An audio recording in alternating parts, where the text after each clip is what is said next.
The auction block wasn't wood, it was mahogany, polished until it reflected the faces of men who measured women in pounds sterling.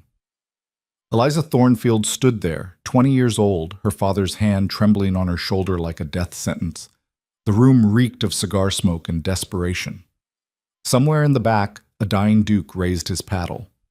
Not for love, not for desire, for something far more dangerous, strategy. This is the story of a girl who was sold, a marriage that was a lie, and the inheritance that would start a war.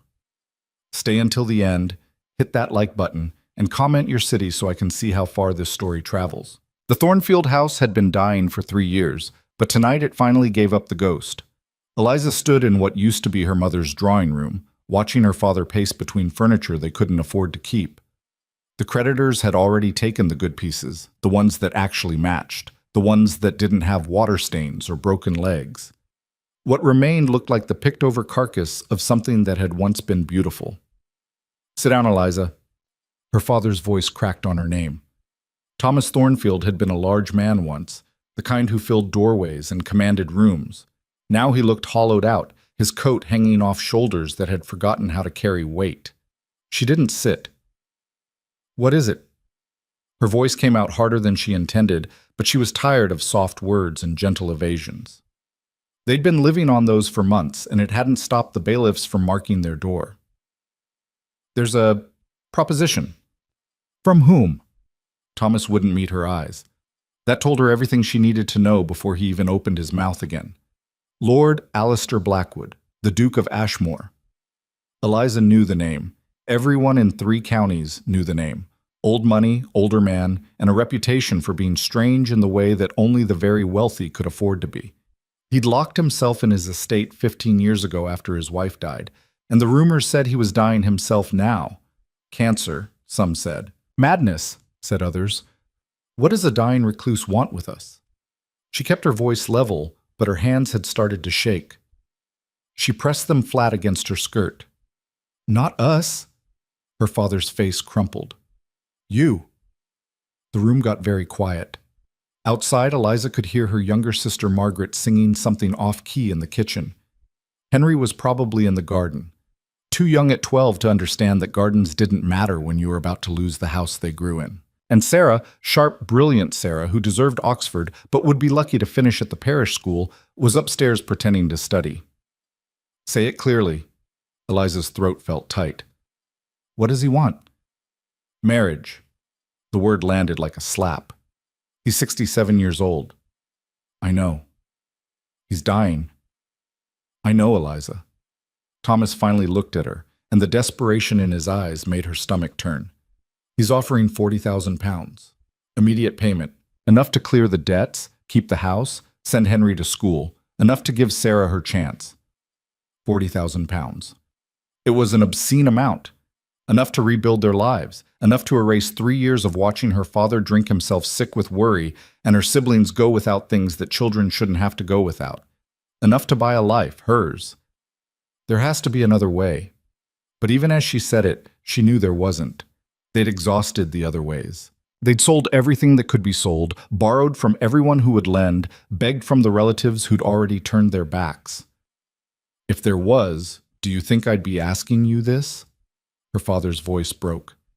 "Do you think I want to—" "Christ, Eliza, you're my daughter."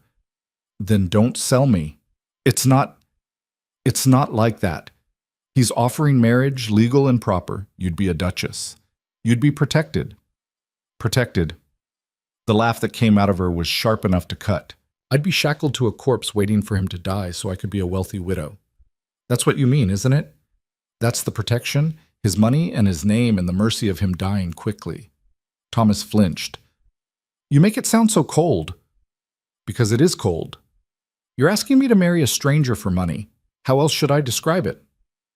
"I'm asking you to save this family." There it was. The truth underneath all the polite phrasing and careful words. He wasn't asking. He was begging, and they both knew she couldn't say no. The singing in the kitchen had stopped. Eliza wondered if Margaret was listening, if she understood what was being bargained away in the next room. "What happens if I refuse?" She already knew the answer, but she needed to hear him say it. The house goes to auction in 30 days. The creditors will take everything. I'll end up in debtor's prison. They've already threatened it. The children will go to your aunt in Manchester, Aunt Catherine, a woman who measured affection and how well you could scrub floors and who thought books were a waste of time for girls. Sarah would suffocate there. Margaret would be married off to the first man who asked. Henry would be pulled from school and apprenticed to Catherine's husband's factory. When does he want an answer? Tomorrow morning. He's sent a carriage. It will come at 10. That's not much time to decide whether to destroy my life. Eliza, don't. She held up a hand. I need to think. She left before he could say anything else, climbing the stairs to the tiny room she shared with her sisters. Sarah was sitting on her bed, not pretending to study anymore. At 16, she was too clever to pretend much of anything. I heard, Sarah said quietly. Of course she had. The walls in this house were thin, and secrets had become impossible. Eliza sat down on her own bed, suddenly exhausted. What do you think I should do? I think you shouldn't have to do anything. I think father should rob a bank or find a wealthy widow or do literally anything except sell his daughter like cattle. That's not an option. Then he should let us fall. Sarah's voice was fierce. We'd survive. We always do. Would we? Eliza looked at her sister, brilliant, stubborn Sarah, who wanted to study medicine, who spent every spare moment reading anatomy texts from the lending library, who deserved so much more than what their broken world was offering. Aunt Catherine won't let you near university. You know that. I don't care about university. You're a terrible liar. Sarah's jaw tightened. I care more about you not having to marry a dying old man. It's not about what I want anymore. Eliza heard how bitter her own voice sounded. It stopped being about what I wanted when Mother died and left us with nothing but Father's debts and his guilt. That's not fair. No, but it's true. They sat in silence for a while. Downstairs, Eliza could hear her father moving around, the particular shuffle of a man who couldn't stand still with his own thoughts. What's he like? Sarah finally asked. The Duke? I don't know. I've never met him. That's insane. You're supposed to marry someone you've never even seen. People do it all the time. Arranged marriages, strategic alliances. That's for royalty and rich people. He's a duke. I'd say that qualifies as rich people. You know what I mean. Sarah pulled her knees up to her chest. This isn't the 18th century. You should get to choose. Choice is a luxury. Eliza lay back on the bed, staring at the water-stained ceiling. We don't have those anymore. The next morning came too fast. Eliza woke before dawn, her decision made though she couldn't remember making it. Maybe she'd known all along what she would do. Maybe from the moment her father said proposition, she'd understood that this was always how it would end. She dressed carefully, her best dress, which wasn't saying much. The blue cotton was faded, and the hem had been let down twice. But it was clean, and it didn't have any visible patches. If she was going to sell herself, she could at least look like she was worth buying. Margaret helped her with her hair, her small fingers surprisingly deft with the pins. Are you scared? Margaret was only 14, but she'd always been able to read Eliza better than anyone. Terrified. Then why are you doing it? Because sometimes being scared doesn't matter as much as doing what needs to be done. That's a terrible reason. I know. The carriage arrived at exactly 10 o'clock. It was absurdly grand, black lacquer with gold trim and the Blackwood crest on the door, the kind of carriage that announced wealth from half a mile away. The neighbors were already gathering to stare. Her father walked her out. He'd tried to hug her on the front step, but she'd stepped away. She wasn't ready to forgive him yet. Maybe she never would be. Eliza, Save it. She climbed into the carriage before he could finish. If he apologized, she might lose her nerve, and she couldn't afford that. The driver, an older man with kind eyes, closed the door gently. Miss Thornfield? We have about an hour's journey to the estate. There's water and some biscuits in the compartment there if you need them. She didn't need them. Her stomach was wound too tight to accept food. The carriage rolled forward, and she watched her family's house disappear behind her. Sarah stood in the window of their shared room, her hand pressed against the glass. Eliza raised her own hand in farewell, then made herself look away. The countryside between her town and the Blackwood estate had once been beautiful. Rolling hills, dense forests, small farms that produced enough to keep everyone fed. But the factory closures had hit hard, and now the landscape looked wounded. Empty buildings, overgrown fields, villages that seemed to be holding their breath, waiting for something that would never come. They passed through 3 of those dying villages before the scenery started to change. The Blackwood lands were different. The fields here were cultivated, the fences mended, the workers' cottages well maintained. It was like crossing into another country, one where the economic collapse hadn't quite reached yet. And then she saw the house. Estate didn't do it justice. It was a manor, sprawling and ancient, built from gray stone that had weathered centuries.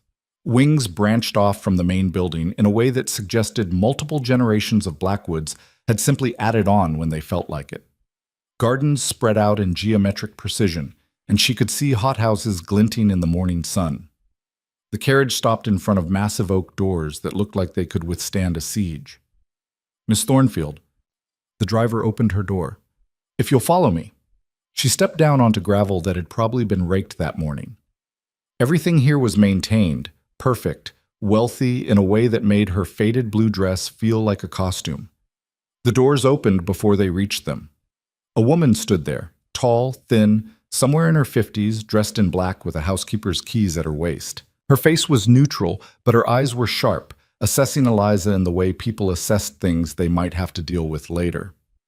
"Miss Thornfield, I'm Mrs. Graves, the head housekeeper. His Grace is waiting for you in the library." No preamble, no welcome, just straight to business. Eliza followed her inside, trying not to stare at the entrance hall. Marble floors, paintings that were probably worth more than her family's entire house. A chandelier that looked like it had been stolen from Versailles. This was the world she was being sold into, one of casual, overwhelming wealth. Mrs. Graves led her through a series of corridors that all looked vaguely the same.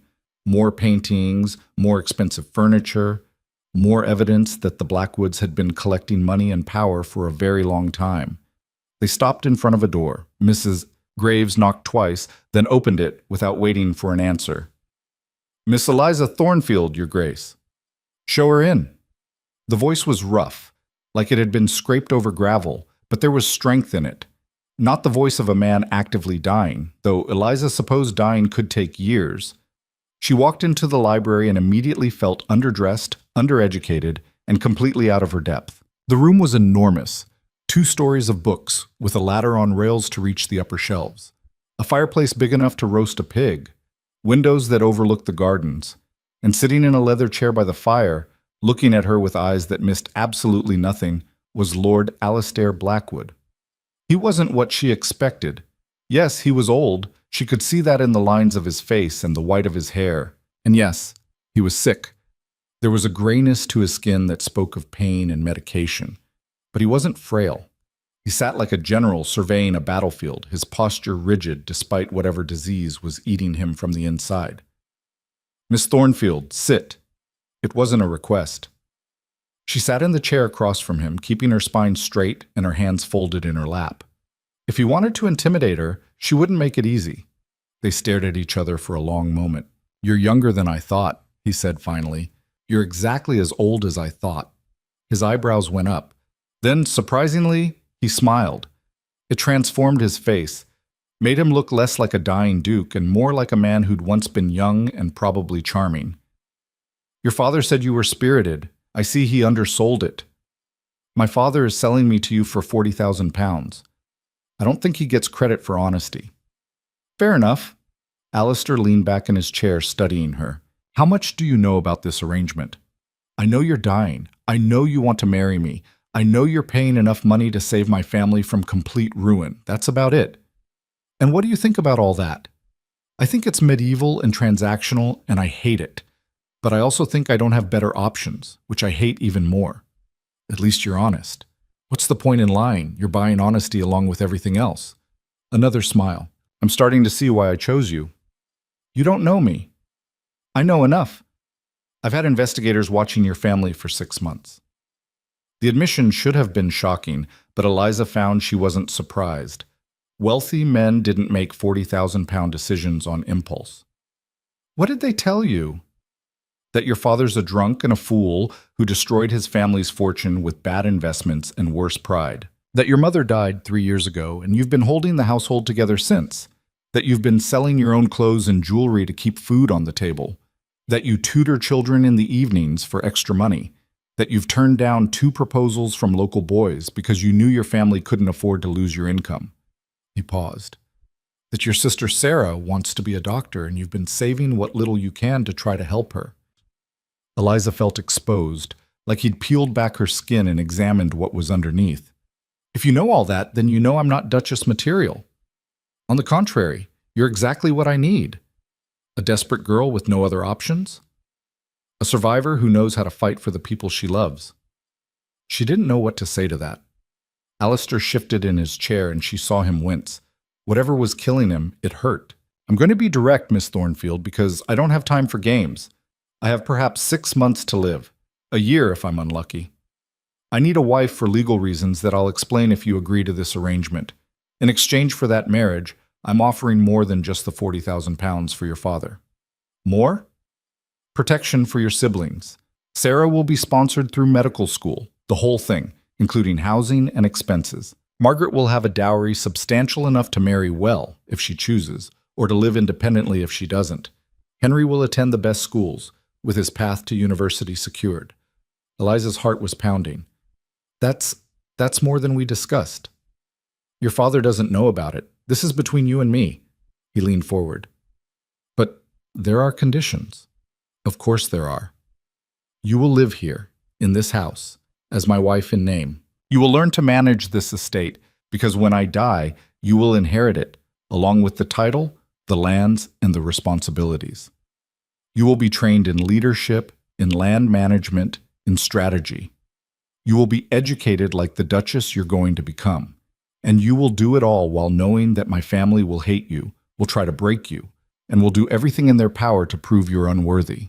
Why me? If your family hates outsiders, why not marry someone they'd accept? Because I don't trust them, any of them. His voice went hard. This estate has been in my family for 14 generations. I've watched my siblings and their children circle it like vultures, waiting for me to die so they can pick the bones. They'll destroy everything my ancestors built, sell off the land, gut the tenancies, and abandon the people who depend on us. I won't let that happen. So you're using me as a shield. I'm using you as a weapon. There's a difference. Eliza stood up and walked to the window.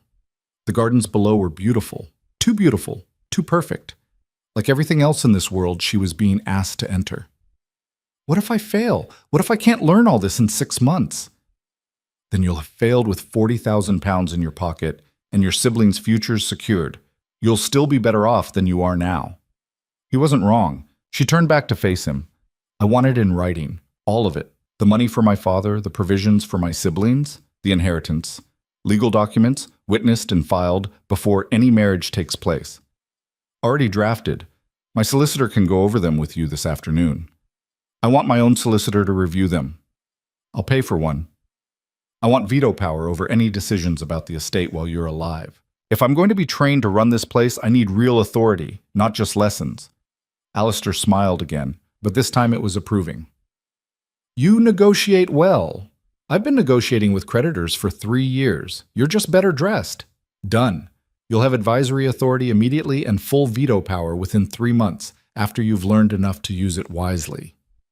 6 months of training before you expect me to take over completely. I may not have 6 months. Then you'd better make the time count. They stared at each other across the library. Eliza felt like she was standing on the edge of a cliff, about to jump into water she couldn't see the bottom of. One more thing, she said. I want honesty. Complete honesty. No games, no manipulation, no surprises. If there's something I need to know about this arrangement, you tell me now. Fair enough. Alistair stood slowly, using the arms of the chair for support. Up close, she could see how much effort it took him just to move. The marriage will be in name only. I'm far too sick for anything else, and I have no interest in a wife in that sense anyway.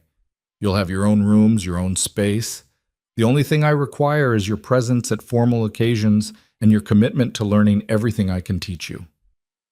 Why do you need a wife at all then? Why not just name me in your will? Because wills can be contested, but a wife, a legal spouse, has rights that are much harder to break, especially if that wife is competent and well-trained. He extended his hand. Do we have an agreement, Miss Thornfield? She looked at his hand, looked at the library full of books she'd never have time to read, looked out the window at gardens that probably required a dozen gardeners. Then she thought about Sarah, brilliant and trapped. Margaret, sweet and without prospects. Henry, too young to understand how close they'd come to losing everything. Her father, broken and desperate. Herself, 20 years old and out of options. She took his hand. We have an agreement, Your Grace. His grip was surprisingly strong. Call me Alistair. We're going to be married, after all. Eliza. I know, he smiled. I've known your name for 6 months, remember? Now come on, let's introduce you to the prison you just agreed to live in. The word prison should have been concerning, but the way he said it, with dark humor and complete honesty, made her think maybe, just maybe, she'd made the right choice. Or at least the only choice she could have lived with. Mrs. Graves appeared as if summoned, and Alistair instructed her to show Eliza to her rooms. They walked through more corridors, up a grand staircase, and into a wing that Alistair explained was traditionally reserved for the Duchess. Her rooms were ridiculous. A sitting room, a bedroom, a dressing room, and a private bathroom with actual hot running water. The furniture was antique and probably worth a fortune. The bed had curtains. There were paintings on the walls that looked original. Your belongings will be sent for, Mrs. Graves said. His Grace has also arranged for a wardrobe appropriate to your new station. The seamstress will be here tomorrow to take measurements. That's not necessary. It is, I'm afraid. You'll be representing the Blackwood name now. That requires a certain presentation. It was the most polite way anyone had ever called her shabby. Dinner is at 7. His Grace prefers punctuality. Mrs. Graves moved toward the door. If you need anything, pull the bell cord. Someone will come. Then she was gone, and Eliza was alone in rooms that were bigger than her entire house back home. She sat down on the bed, which was obscenely comfortable, and tried to process what had just happened. She'd agreed to marry a dying duke. She'd negotiated for her family's future. She'd traded her freedom for security, and she had absolutely no idea if she'd made the right choice or the biggest mistake of her life. Outside, the sun was setting over the Blackwood Gardens, painting everything in shades of orange and gold, beautiful and completely unreal. Eliza lay back on the impossible bed and stared at the canopy above her. 6 months to learn to be a duchess. 6 months to prove she wasn't just some desperate girl bought with money. 6 months to prepare for a war she didn't fully understand yet. It didn't seem like enough time, but then again, time had stopped carrying what she thought was enough a long time ago. The first lesson came at dawn. Eliza woke to someone shaking her shoulder, not gently. She jerked upright to find Mrs. Graves standing over her bed with all the warmth of a January frost. His Grace expects you in the estate office in 20 minutes. There's breakfast waiting in your sitting room. What time is it? 5:30. In the morning? Mrs. Graves didn't dignify that with a response. She just turned and left, her keys jingling like a jailer's. Eliza dragged herself out of bed, her body protesting. She'd barely slept. The mattress was too soft, the room too quiet, and her mind had been racing with everything that had happened. Now she had 20 minutes to make herself presentable for whatever hell Alistair had planned. The breakfast was waiting as promised. Toast, eggs, tea. She forced herself to eat even though her stomach was knotted with anxiety. No idea when she'd get another chance. She made it to the estate office with 2 minutes to spare. Alistair was already there, seated behind a massive desk covered in ledgers and maps.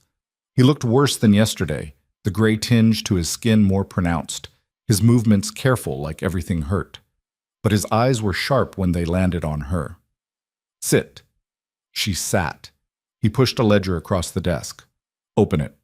She did. Columns of numbers, names, dates, incomprehensible without context. That's the tenant log. 347 families live on Blackwood land. Each entry represents a lease, a rent agreement, and a set of obligations both from them and from us. By the end of this week, you'll know every name in that book and what we owe them.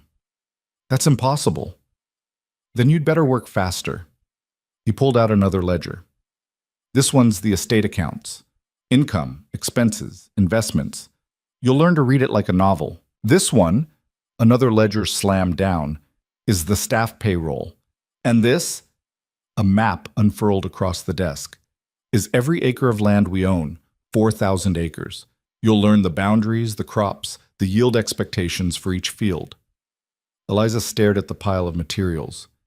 You said 6 months. I said I might have 6 months. Cancer doesn't care about lesson plans. He leaned back in his chair, wincing. You wanted honesty. Here it is. I'm going to teach you as much as I can, as fast as I can, and it's going to be brutal. You'll hate me for it, but if you want to survive what's coming, you don't have the luxury of a gentle education. What's coming? My family. He said it like a curse. They'll be here within the week. My brother Edmund arrives tomorrow, actually. He'll bring his son Rowan, the nephew I mentioned. They'll have heard about our engagement by now, and they'll be sharpening their knives. Why do they hate me already? They don't even know me. Because you're taking what they think is theirs. Edmund has been waiting for me to die for 15 years so he can sell this estate and live off the proceeds. Rowan thinks he deserves the dukedom because he's the oldest male in the next generation. Neither of them care about the land or the people on it. They just want the money. So I'm the obstacle. You're the enemy. Alistair's smile was thin. Welcome to war, Eliza. Now pick up that ledger and start reading. We have work to do. The week that followed was the hardest of Eliza's life. Alistair wasn't exaggerating about the brutality. He kept her in that office from dawn until dark, drilling her on accounts and tenants and land management until her head spun. When she made mistakes, and she made plenty, he didn't coddle her. He just made her do it again until she got it right. The Henderson farm. Tell me about it. 90 acres, northern boundary. Mixed crops. Wheat and barley. 3-year lease, renewed last spring. Yield? I don't, Wrong answer. You should know. Again. And so it went, hour after hour, day after day. But Alistair was a good teacher, even if he was a hard one. He didn't just make her memorize facts. He taught her to understand the systems, to see how everything connected, how a bad harvest on one farm could ripple through the whole estate, how tenant happiness affected productivity, how small investments in infrastructure paid off over years. You're treating this like a business, she said on the third day, massaging her temples against a headache that had been building since breakfast. It is a business that employs 300 families and supports an entire region. Sentiment doesn't keep people fed. Good management does. But you care about them, the tenants. Of course I care. That's why I'm building you into someone who can protect them when I'm gone. He closed the ledger in front of him with a decisive thump. Caring without competence is just guilt in a prettier package. You want to help people? Learn to run this place properly. By the end of the week, Eliza's hand was cramped from writing notes, and her brain felt like it had been wrung out like a dishcloth. But she could recite tenant names, calculate crop yields, and identify problem areas in the estate accounts. It wasn't enough. Nowhere close. But it was a start. Edmund Blackwood arrived on Thursday afternoon in a carriage even grander than the one that had brought Eliza to the estate. She watched from her window as he emerged, a tall man in his early 60s, well-dressed and handsome in the way that money and good breeding could make someone handsome. He looked like Alistair might have looked 30 years ago, before illness and isolation had carved him down to bone and determination. That's him, Mrs. Graves said from behind her. Eliza hadn't heard her come in. His Grace's younger brother, and that's Master Rowan with him. Rowan Blackwood was nothing like his father. Where Edmund was polished and refined, Rowan was rough edges and barely contained energy. Probably 30, dark-haired, built like someone who actually used his body for something other than sitting in drawing rooms. He jumped down from the carriage before it had fully stopped and said something to his father that made Edmund frown. "What's he like?" Eliza asked. "Trouble." Mrs. Graves didn't elaborate. She didn't need to. Dinner that night was a masterclass in civilized warfare. Alistair had insisted Eliza join them, despite her protests that she wasn't ready. "You're never going to be ready. Might as well jump in now." So she'd put on one of the new dresses the seamstress had delivered, simple but well made, much better than anything she'd owned before, and walked into the dining room like she was walking to her execution. Edmund and Rowan were already there, standing by the fireplace with drinks in hand. They both turned when she entered, and she felt the weight of their assessment like a physical thing. Ah. Edmund's smile was perfectly pleasant and completely empty. "You must be Miss Thornfield, or should I say, my future sister-in-law?" Miss Thornfield is fine for now. Eliza kept her voice level. How modern of you. He crossed to her, taking her hand and kissing it with practiced charm. I'm Edmund Blackwood. This is my son, Rowan. Rowan didn't move to greet her. He just stood there, dark eyes cataloging everything about her, her dress, her posture, her obvious discomfort. When he finally spoke, his voice was rougher than his father's, with an edge that suggested he didn't bother with Edmund's polished manners. How old are you? 20. Christ. He looked at his father. He's robbing the cradle. Rowan, Edmund said mildly, but there was a warning in it. What? We're all thinking it. She's 47 years younger than him. It's grotesque. It's also none of your business, Alistair said from the doorway. He moved into the room slowly, leaning on a cane Eliza hadn't seen him use before. The pain must have been worse today. Eliza, ignore my nephew. He was raised by wolves and hasn't learned to behave in polite company yet. Wolves would have done a better job than boarding school, Rowan muttered. They sat down to dinner, a formal affair with too many courses and too much tension. Edmund played the gracious guest, making pleasant conversation about nothing while his eyes stayed cold and calculating. Rowan barely spoke, but Eliza could feel him watching her, analyzing her, trying to figure out what angle she was playing. So tell me, Miss Thornfield, Edmund said over the fish course, how did you and my brother meet? I confess I was surprised to hear about the engagement. Alistair hasn't exactly been social these past years. He made me an offer I couldn't refuse. Eliza kept her tone light, but she saw Rowan's eyes narrow. How romantic, Edmund said dryly. And your family? They must be thrilled about the match. They're pleased I'll be taken care of. I'm sure they are. The implication was clear. She was a gold digger, and they both knew it. Alistair set down his fork with a sharp click. Leave her alone, Edmund. You came here to inspect the books and make sure I haven't bankrupted the estate. We both know this charming dinner conversation is just you circling before you go for the throat. Edmund's smile didn't waver. You wound me, brother. I'm simply concerned about the family interests. This estate has been in our family for generations. It's only natural I'd want to ensure it's being managed properly. It's being managed fine. By you? A dying man who hasn't left this property in 15 years? Edmund leaned back in his chair. Or by her? A girl with no education, no experience, and no family connections to speak of. Careful, Alistair said softly. I'm just being practical. If you're serious about this marriage, and I assume you are, given the announcement, then we need to discuss the reality of the situation. When you die, this estate will need proper leadership, real leadership, not a well-meaning amateur playing Duchess. Then it's a good thing she's being trained. Rowan laughed, a short, bitter sound. Trained? In what, a few months? It takes years to learn estate management, decades to understand the politics and obligations. You can't just hand this to some factory girl and expect her to figure it out. I'm not a factory girl, Eliza said quietly. No? Then what are you? She met his eyes. I'm the person your uncle chose. That should tell you something. It tells me he's desperate and dying and not thinking clearly. Rowan, Edmund said sharply, that's enough. But Rowan was on a roll now, his face flushed with anger or wine or both. This is insane, you know it is. He's signing over our family legacy to a stranger because he's too stubborn to admit that maybe, just maybe, the actual family should inherit. The actual family, Alistair said, has proven themselves unworthy, repeatedly. How? By not locking ourselves away like hermits? By actually living our lives instead of obsessing over tenant farmers and crop yields? By caring more about the money than the responsibility? Rowan stood up so fast his chair scraped across the floor. That's not fair. Sit down. No, I'm done pretending this is normal. You're dying, Uncle. I'm sorry about that, I really am. But you don't get to destroy this family on your way out just to make some kind of point about worthiness.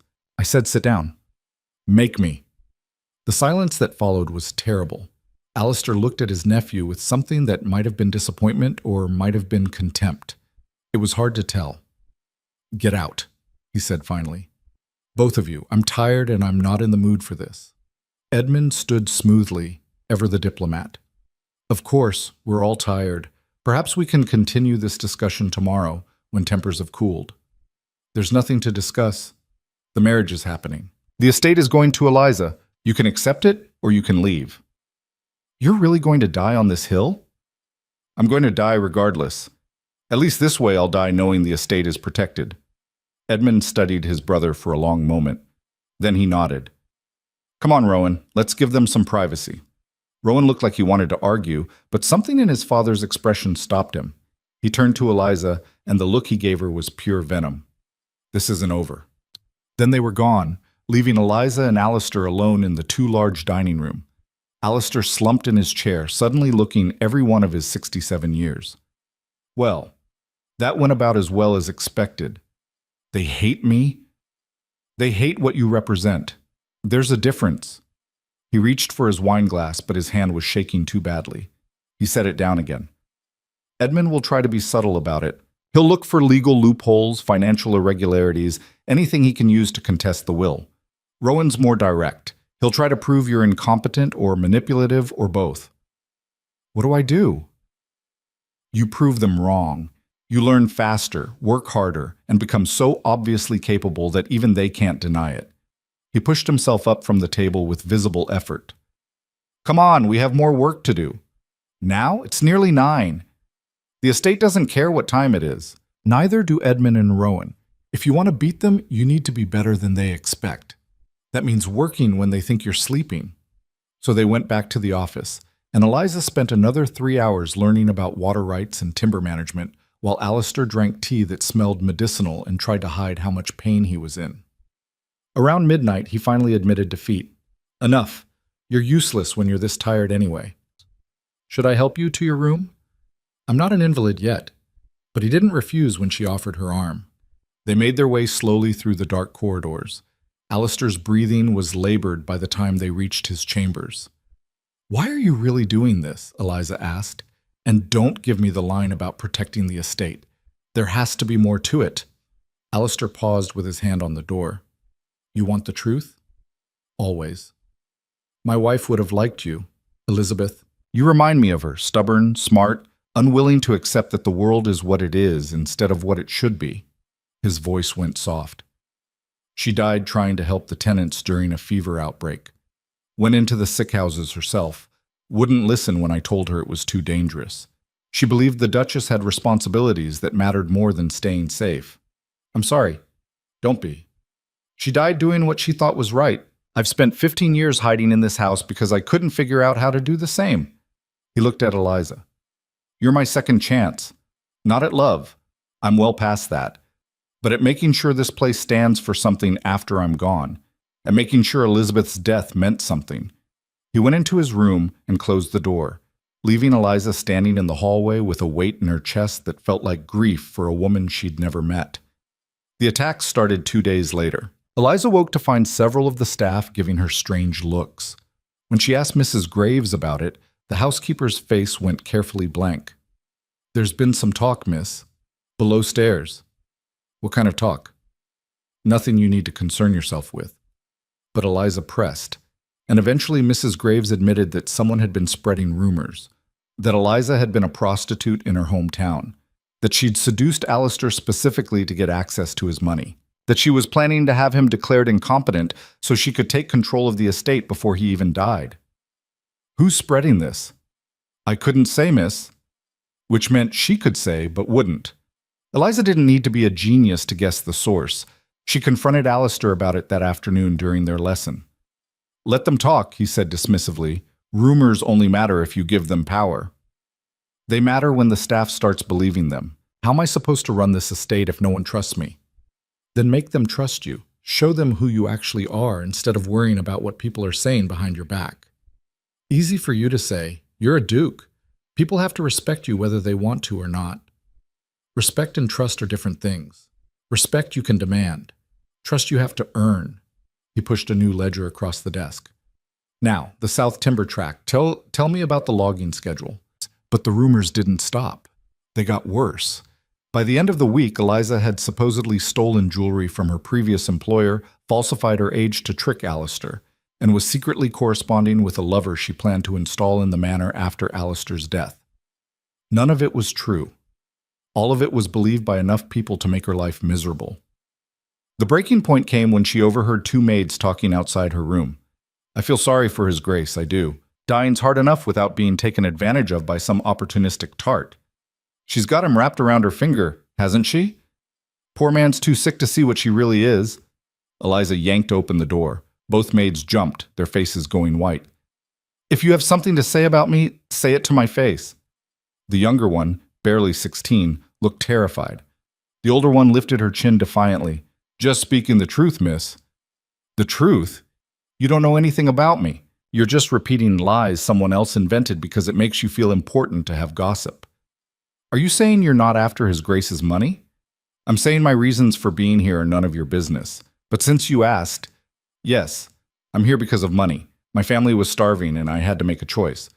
Does that make me a whore? Maybe. Does it make me a liar? No. I've been honest about what this marriage is from the beginning. Can you say the same about yourselves? The older maid's face flushed. That's not... Get back to work, both of you. And the next time you want to discuss my character, make sure I'm not on the other side of the door. They fled. Eliza closed the door and leaned against it, shaking. That had been stupid. Confronting them would just make things worse. But she was so tired of being talked about, like she wasn't even human. There was a knock. She opened it, expecting Mrs. Graves, but it was Rowan. That was quite a performance, he said. Were you listening? Hard not to. You weren't exactly quiet. He leaned against the door frame, studying her with those dark, assessing eyes. They're right, you know, about the money. That is why you're here. I never said it wasn't. Most people would lie about it, pretend it's love or duty or something noble. I'm too tired to lie. What do you want, Rowan? He smiled, but there was no humor in it. To understand what game you're playing. My uncle isn't stupid, despite what the rumors suggest. He chose you for a reason. I want to know what it is. Ask him. I did. He said I'd figure it out eventually. Rowan pushed off the doorframe. Here's what I think. I think you're smarter than you look. I think you saw an opportunity and you took it. I think you're probably exactly what those maids said. An opportunistic girl who got lucky. But I also think there's something else. Something my uncle sees that I don't. Yet. Is there a point to this? The point is I'm watching you. And when you slip up, because you will slip up, I'm going to be there to catch it. Then you're going to be waiting a long time. We'll see. He turned to leave, then paused. One more thing. Those rumors, they're not just coming from servants' gossip. Someone's feeding them information, someone who knows things about you that they shouldn't. Eliza's stomach dropped. What kind of things? Your father's debts? Your sister's academic ambitions? The fact that you've been tutoring children for money? Details that only someone who's been investigating you would know. His eyes were hard. My uncle had you investigated before he proposed. Did you know that? He told me. Did he tell you what else he found? The real reason he chose you? What are you talking about? But Rowan just smiled and walked away, leaving her standing in the doorway with a new kind of dread settling in her bones. She found Alistair in the library, reading by firelight. He looked up when she entered. What did he say to you? How did you... I know my nephew. He's been circling you since he got here, looking for weaknesses. What did he say? Eliza sat down across from him. He implied you're hiding something, that there's a real reason you chose me and you haven't told me what it is. Alistair was quiet for a long moment. He's not wrong. Her heart sank. What aren't you telling me? Nothing that changes our agreement, but there is context. He closed his book. The investigation I commissioned didn't just look at your current situation. It went back. Your mother's family, your father's business history. I wanted to understand who you were. And I found out that your mother was Elizabeth Thornfield, née Ashford. The Ashfords were minor gentry before they lost everything in a scandal 2 generations ago. Your mother's grandfather was accused of embezzlement, wrongly, as it turned out, but by the time the truth came out, the family had already been destroyed. Eliza stared at him. I don't understand. What does that have to do with anything? It means you have gentle blood, distant, diluted, mostly forgotten, but it's there, which makes you legally acceptable as a duchess in a way that a true commoner wouldn't be. He met her eyes. I'm sorry I didn't tell you before. But I needed you to accept this marriage for the right reasons, because you wanted to save your family, not because you thought you had some ancestral claim to nobility. I don't care about ancestry. I know. That's why I chose you. He smiled faintly. But the rest of the world does care. And when my family tries to contest my will, that little piece of forgotten history is going to matter. It makes you defensible. Eliza felt dizzy. You've been planning this like a chess game. I've been planning this like a war, because that's what it is. He leaned forward. I'm sorry if that makes you feel manipulated, but I need you to understand, every piece of this has to be perfect, every angle covered. Because the moment I'm dead, they're going to come at you with everything they have, and I won't be here to protect you. Then teach me to protect myself. That's what I'm trying to do. They sat in silence for a while, the fire crackling between them. Outside, night had fallen completely, turning the windows into black mirrors. The rumors, Eliza said finally. How do I stop them? You don't. You outlast them. Alistair's expression hardened. But you can fight back. Tomorrow, I'm holding a meeting with all the senior staff and the estate managers. You're going to present the new tenant improvement plan we've been working on. You're going to show them you actually understand this estate and care about making it better. Actions kill rumors faster than denials ever could. I'm not ready. You're ready enough, and you're out of time. The meeting was a disaster, not because Eliza didn't know the material. Alistair had drilled her thoroughly, but because presenting it to a room full of skeptical, experienced estate managers who all thought she was a gold-digging imposter was completely different from reciting facts in the safety of the office. She stood at the head of the table, notes shaking in her hand, and tried to explain the plan for upgrading tenant housing. Every eye in the room was on her, most of them hostile. The proposal is to invest in structural improvements across the tenant farms, starting with the properties that have been identified as highest priority based on family size. And who identified these priorities? One of the managers, a man named Hutchins, who'd worked the estate for 30 years, interrupted. Begging your pardon, miss, but you've been here, what, 2 weeks? How would you know which farms need help? I've reviewed the maintenance logs and cross-referenced them with the tenant surveys we've been doing for decades. Perhaps we know our own tenants better than someone who's just arrived. Murmurs of agreement around the table. Eliza forced herself to breathe. I'm not suggesting you don't know the tenants. I'm suggesting that fresh eyes might see patterns that have become invisible through familiarity. Fresh eyes, Hutchins smiled thinly. That's one way to put it. Another manager spoke up. With all respect, Miss Thornfield, His Grace has always managed these decisions himself. Why the sudden change? Because he's dying, Eliza wanted to say. Because he's trying to teach me before he runs out of time. Because you're all going to have to deal with me eventually, whether you like it or not. But Alistair had warned her about showing weakness. Because the estate needs to prepare for succession. His Grace won't be here forever, and when that time comes, these decisions will fall to whoever inherits. Better to start building that competency now than to scramble for it later. And you think that person should be you? Hutchins' tone made it clear what he thought of that idea. I think that's what His Grace wants, and I think your job is to make that work, not to question it. The room went very quiet. Careful, miss, Hutchins said softly. You might be marrying His Grace, but you haven't earned respect on this estate yet. Demanding it won't work. I'm not demanding respect, I'm asking you to do your jobs, which includes implementing the improvements His Grace and I have agreed upon. She set down her notes. Now, are we going to have a productive conversation about this plan, or are we going to waste everyone's time establishing that you don't like me? For a moment, she thought she'd pushed too far. Then one of the younger managers, a woman named Porter, spoke up. The Henderson farm. You listed it as priority 3. Why? Eliza grabbed onto the question like a lifeline. 3 children under 10, structural damage to the east wall that's worsening, and they're still waiting on repairs that were promised 8 months ago. The delay is affecting their productivity and their safety. Porter nodded. That's fair. What's the proposed timeline?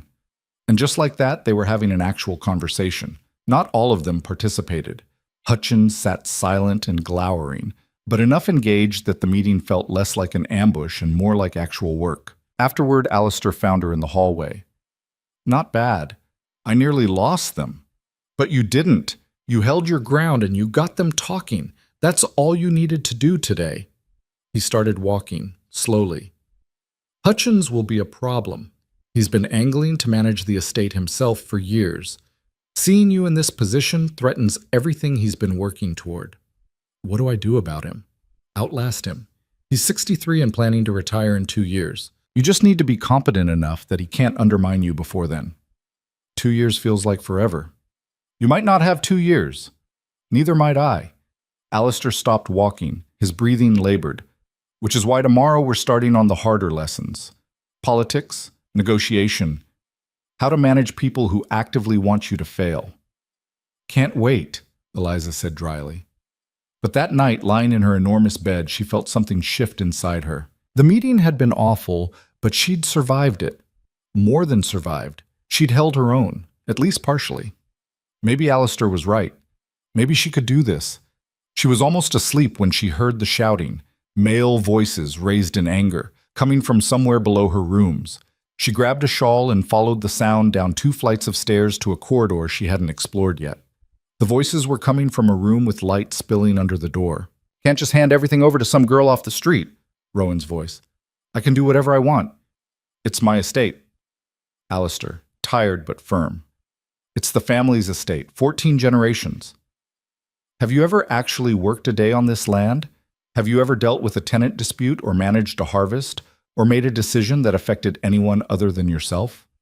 That's not the point. That's exactly the point. This estate isn't a bank account you get to cash out. It's a responsibility, and you've never shown the slightest interest in that responsibility. Because you shut everyone out. You've been hiding in this house for 15 years like some kind of hermit, refusing to let anyone help, refusing to even consider that maybe the family deserves a say in what happens to our legacy. Your legacy is secure. You'll inherit the title when I die. You'll get the London house and a substantial income. What you won't get is this estate, because I don't trust you with it. The silence that followed was toxic. When Rowan spoke again, his voice was low and dangerous. You're going to regret this. Is that a threat? It's a promise. You can marry your little charity case and pretend she's capable of managing all this, but we both know the truth. The minute you're dead, the vultures are going to circle, and she's going to be torn apart. Then I'd better make sure she's ready to fight back. Footsteps. Eliza barely had time to press herself into an alcove before the door slammed open and Rowan stormed out. He passed within 3 feet of her hiding spot, his face twisted with fury. She waited until his footsteps faded before emerging. Through the cracked door, she could see Alistair slumped in a chair, looking a decade older than he had that morning. She should leave. Let him have his privacy. But something made her push the door open instead. He looked up, unsurprised to see her. How much did you hear? Enough? Then you know what you're up against. Eliza walked into the room. It was a study, smaller and more personal than the library. He's not wrong, is he, about me being torn apart? Only if you let him be right. Alistair gestured to the chair across from him. Sit down. We need to talk about what happens after I'm dead. Do we have to do this now? Yes, because I had another episode this afternoon. A bad one. And my doctor thinks I have less time than we hoped. The bottom dropped out of Eliza's stomach. How much less? Weeks. Maybe a month or 2 if I'm lucky. That's not enough time. It has to be. He leaned forward, his eyes fierce. Listen to me. When I die, there's going to be chaos. Edmund will contest the will. Rowan will try to prove you're incompetent. Other relatives you haven't even met yet will come out of the woodwork looking for their piece. You need to be ready. How? By being exactly who you've been today. Smart enough to know your limits, stubborn enough to push past them anyway, and too damn proud to break. He smiled faintly. You're going to make mistakes. They're going to use those mistakes against you. But if you can survive the first 6 months after I'm gone, if you can prove yourself capable despite everything they throw at you, then you'll win. The estate will be yours, legally and practically, and they'll have to accept it. And if I can't, then everything I've done will have been for nothing, and Rowan will sell this place to the highest bidder within a year. He held her gaze. So don't fail. It should have been terrifying. It should have made her want to run screaming back to her father's collapsing house and take her chances with poverty. Instead, something hot and fierce bloomed in her chest. I won't. Good. Alistair stood slowly. Now go to bed. Tomorrow we have even more work to do. Eliza walked back to her rooms, her mind racing. Weeks. She had weeks to become someone capable of holding on to an estate that men with decades of experience would try to steal from her. It was impossible. She was going to do it anyway. The wedding happened 3 days later in Alistair's private chapel with exactly 6 witnesses and no celebration afterward. Eliza wore a dress she'd never seen before, ivory silk that fit perfectly because the seamstress had been working in secret. Mrs. Graves was there, stone-faced as always. The vicar rushed through the ceremony like he had somewhere better to be.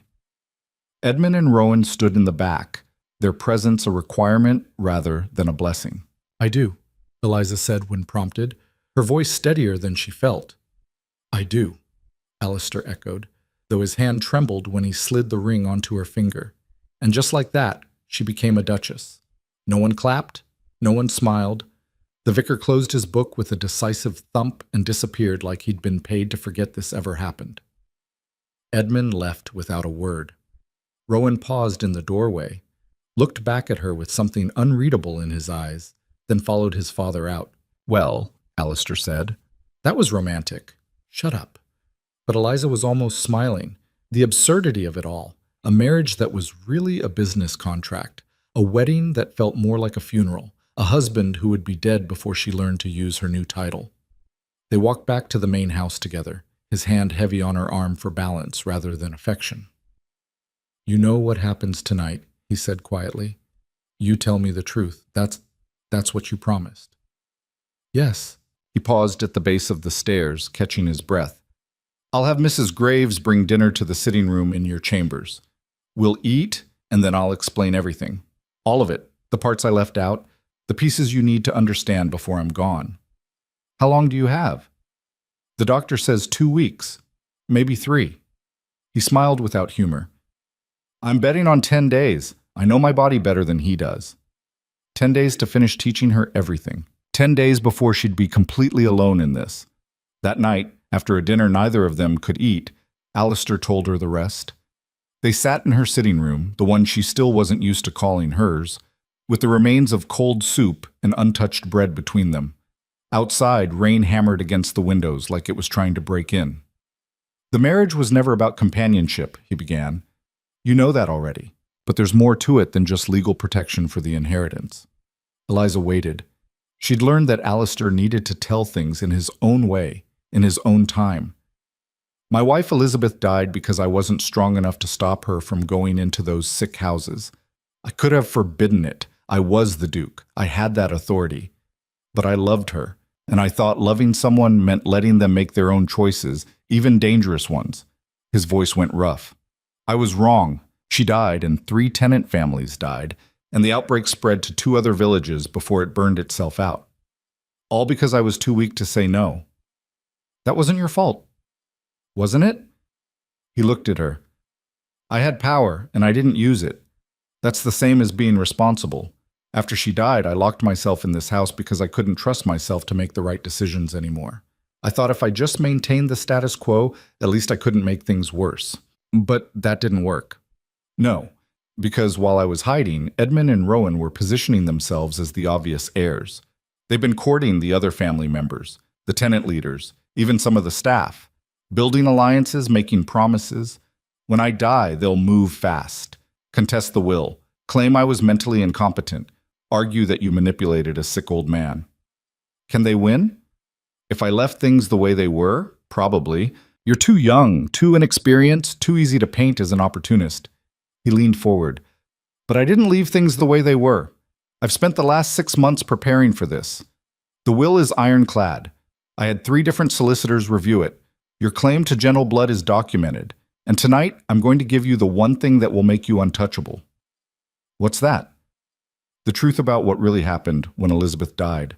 The truth about why Edmund and Rowan can never be allowed to control this estate. His eyes were hard. And the evidence to prove it. He pulled out a leather folder Eliza hadn't noticed him carrying. Inside were documents, letters, ledgers, official reports. The fever outbreak that killed Elizabeth didn't start naturally. It was brought to the estate by contaminated grain that Edmund purchased through one of his business ventures. Cheap grain from Eastern Europe stored in conditions that bred disease. He knew the risks, there were warnings from the port authorities, but the profit margin was too good to pass up. Eliza's stomach turned. He killed her? Not intentionally, but through negligence and greed, yes. Elizabeth went into those sick houses because people were dying from grain that Edmund sold to the estate. She was trying to fix his mistake. Does he know you know? He suspects. But he doesn't know I have proof. Alistair spread the documents across the table. Letters from the port authorities, warnings he ignored. Purchase records showing he bought the grain at a fraction of normal cost. Testimony from the warehouse workers who tried to refuse the delivery because the storage barrels were damaged. All of it pointing back to Edmund's company. Why didn't you use this before? Because I was too broken by grief to fight, and because I knew if I went to war with my own brother, the scandal would destroy the estate's reputation. So I buried myself, and let him think he'd gotten away with it. His voice went cold. But I never forgot, and I never forgave. Eliza stared at the papers. You want me to use this against him? I want you to hold it as insurance. If Edmund and Rowan try to contest the will, if they try to paint you as incompetent or manipulative, you threaten to release this information publicly. The scandal would ruin Edmund's business ventures and destroy Rowan's chances of ever being taken seriously in society. They'll have no choice but to back down. That's blackmail. That's survival. Alistair met her eyes. I know what I'm asking. I know this makes you complicit in covering up what Edmund did. But I also know that if you don't have this weapon, they'll destroy you. Eliza picked up one of the letters. The port authorities' handwriting was neat, bureaucratic. Warning of potential contamination in grain shipment from Bremen, stored in compromised containers. Recommend rejection of delivery or immediate restorage in approved facilities. Edmund had ignored this, had sold contaminated grain to his own brother's estate, had let people die rather than take a financial loss. I'll use it, she said quietly. If they come after me, I'll burn them with this. Good. Alistair gathered the documents and put them back in the folder. Keep this locked in your desk. Tell no one. Not Mrs. Graves, not your solicitor, no one. This is your nuclear option. You only reveal it if you have no other choice. Where's your copy? There is no other copy. This is it. If something happens to these documents, the leverage is gone. He stood slowly. Which is why you need to be very, very careful. They talked until past midnight about the estate's political relationships, about which family members might be sympathetic to her cause, about how to handle the inevitable challenge that would come after Alistair's death. By the time he left, Eliza's head was spinning with strategies and contingencies and worst-case scenarios. She locked the folder in her desk as instructed, then sat by the window watching the rain. A duchess. She was actually a duchess now. The title felt like a costume that didn't fit. The next morning, everything changed again. Eliza was working in the estate office. Reviewing contracts had become her morning routine when Hutchins appeared in the doorway looking uncomfortable. Your Grace, there's a situation in the North Fields. It took her a second to realize he was talking to her. Your Grace. Not Miss Thornfield anymore. What kind of situation? Henderson's eldest son took a fall from the barn roof, broke his leg badly. They need the estate doctor, but he's in town attending to someone else and won't be back until evening. Is there another doctor nearby? The village doctor is 3 hours away. The boy's in a lot of pain and Mrs. Henderson is worried about infection setting in. Eliza stood up. I'll go. Hutchins blinked. Your Grace? I'll go. I don't have medical training, but I can at least keep them company until the doctor arrives. And I can authorize immediate payment for any supplies they need from the village if necessary. That's not really how things are done. Her Grace, the former Duchess, she would send Mrs. Graves with instructions. I'm not the former Duchess, and I'm going. She grabbed her shawl. Have someone prepare a carriage. A carriage isn't necessary for the North Fields. Then I'll walk. Which direction? 20 minutes later, she was trudging through muddy fields toward the Henderson farm, with Hutchins trailing behind her, looking like he'd accidentally swallowed something unpleasant. The rain from last night had turned everything into a swamp, and Eliza's boots were caked with mud within minutes. Your dress. Your Grace. Hutchins said weakly. Can be cleaned. Keep walking. Up. The Henderson farm was modest. A small house, a barn that had clearly seen better days, fields that showed the careful work of people who couldn't afford to waste anything. Mrs. Henderson met them at the door, her face streaked with tears. Your Grace, oh, I didn't expect... I'm sorry, the house isn't... I'm not here to inspect your housekeeping. Where's your son? The boy, Thomas, 14 years old, was laid out on the kitchen table with his leg bent at an angle that made Eliza's stomach turn. He was conscious but pale with pain, biting down on a piece of leather to keep from screaming. How long ago did this happen? Eliza asked. About an hour, Mrs. Henderson said. He was fixing the roof like his father asked, and the boards gave way. He fell straight down. Eliza looked at the leg. She didn't know much about medicine, but she knew enough to recognize that this needed professional help soon. The break was bad, possibly compound, definitely serious. Hutchins, send someone to the village for the doctor immediately. I don't care that our doctor is coming back this evening. We need someone now. Tell them I'm authorizing emergency payment, whatever the cost. Your Grace, you don't have the authority to... I'm a duchess sitting in front of an injured tenant. I have whatever authority I decide I have. Now go. Hutchins went. Eliza turned to Mrs. Henderson. Do you have any whiskey? Anything for the pain? A little, for my husband's bad days. Bring it. And clean water, bandages if you have them, and something to stabilize the leg until the doctor gets here. For the next 2 hours, Eliza did what she could.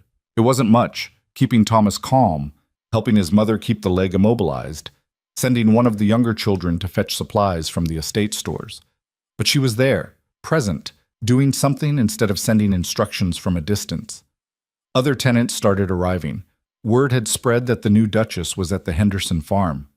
They came with offers to help, with food for the family, with awkward attempts at respect that showed they weren't quite sure how to treat her.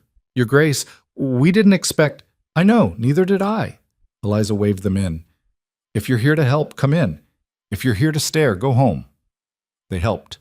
By the time the village doctor arrived, there were 6 tenant families crowded into the Henderson kitchen, all working together. The women were preparing food. The men had already started repairs on the barn roof that had collapsed, and the children were running messages between farms. The doctor, a practical woman in her 50s named Dr. Shaw, took one look at the situation and nodded approvingly. Good instincts, Your Grace. You kept him still and kept the leg clean. That probably saved him from worse complications. Will he be all right? With proper treatment and rest, yes. The break is bad, but clean. He's young. He'll heal. Dr. Shaw started preparing her instruments. Mrs. Henderson, I'll need you to help hold him down. This is going to hurt. I'll help too, Eliza said. Dr. Shaw raised an eyebrow. You don't have to. I know. Setting the bone was brutal. Thomas screamed despite the leather in his mouth, and Eliza had to use all her strength to help keep him from thrashing while Dr. Shaw worked. When it was finally done, she was shaking and her dress was ruined with sweat and mud and a little bit of blood. But Thomas's leg was straight, splinted, and bandaged properly. Thank you, Your Grace, Mrs. Henderson said, crying again. Thank you so much. Thank Dr. Shaw. I just kept everyone calm. You did more than that. Dr. Shaw was washing her hands in a basin someone had provided. You made them feel like someone was paying attention. That's worth more than you think. The walk back to the manor was quiet. Hutchins didn't say anything about her ruined dress or muddy boots. When they reached the main house, he cleared his throat. That was well done, Your Grace. I didn't do anything special. You showed up for a tenant family without being asked. He met her eyes. The former Duchess used to do that too, before she died. It was the first time anyone had compared her to Elizabeth in a positive way. That evening, Alistair was waiting for her in the library. He took one look at her filthy dress and smiled. I heard what you did. Who told you? Everyone told me. The whole estate's talking about it. The new Duchess who walked through the mud to help a tenant family. He gestured to the chair across from him. You made an impression. I just did what seemed right. That's what Elizabeth used to say. His expression softened. You're going to be fine, Eliza. Better than fine. You're going to be exactly what this place needs. I broke about 6 protocols according to Hutchins. Protocols are guidelines, not laws. You saw something that needed doing and you did it. That's leadership. He pulled out another ledger. Now, while you're feeling confident, let's talk about the summer planting schedule, because that's going to be your first major decision after I'm gone, and you need to be ready. They worked until late again, but this time Eliza felt different, stronger, like maybe she could actually do this. The shift in the staff's attitude was subtle but real. Mrs. Graves started asking for her opinions instead of just delivering information. The younger maid stopped whispering when she walked past. Even the senior managers in the estate office began directing some of their questions to her, instead of always defaulting to Alistair. She was becoming real to them, not just the Duke's charity project, but an actual person with authority and judgment. The confrontation came 6 days before Alistair died. Edmund had been circling for weeks, asking pointed questions about estate finances and making casual comments about Eliza's inexperience. But he'd been subtle about it, everything just polite enough to avoid open conflict. Rowan was less subtle. Eliza was in the estate office reviewing the quarterly reports when he appeared in the doorway, holding a glass of whiskey despite it being barely 10 in the morning. Working hard, I see. Did you need something, Rowan? Just wondering if you actually understand what you're looking at, or if you're just pretending. He walked in without being invited, leaning against the desk. Those are complex financial documents. Takes years to learn how to read them properly. Then I'd better learn fast. Or you could admit you're in over your head and step aside before you do real damage. Eliza set down her pen. Is that what you came here to say? I came here to offer you a way out. He took a sip of whiskey. My uncle's going to die soon. We both know it. When he does, you're going to be thrown into a situation you're completely unprepared for. My father and I are willing to make you a generous offer. Take a substantial settlement, keep the Duchess title if you want it, but let the actual management of the estate pass to people who know what they're doing. People like you? Yes? No. Rowan's expression hardened. You don't even know what you're refusing. I know exactly what I'm refusing. You want me to take the money and the title and stand aside while you sell off everything Alistair built. You want to gut this estate and walk away rich. The answer is no. You're being stubborn. I'm honoring my husband's wishes. Your husband is a dying old man clinging to control because he's too proud to admit he failed. He failed his wife, he failed this estate, and now he's going to fail you too. Eliza stood up. Get out. Or what? You'll throw me out. You're a 20-year-old girl playing Duchess. You have no real power here. I have exactly as much power as Alistair gave me. And he gave me enough to make your life very difficult if you don't leave this office right now. They stared at each other. Rowan's face was flushed with anger, or alcohol, or both, and for a second Eliza thought he might actually get violent. Then Alistair's voice cut through the tension. She told you to leave, Rowan. I suggest you listen. He was standing in the doorway, leaning heavily on his cane, looking like death warmed over, but his eyes were sharp and his voice was steady. Rowan turned. Uncle, we were just... I know exactly what you were doing.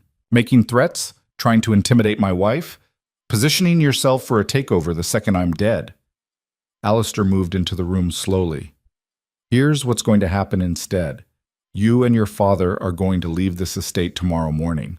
You're not welcome here anymore. Not while I'm alive, and not after I'm gone. You can't...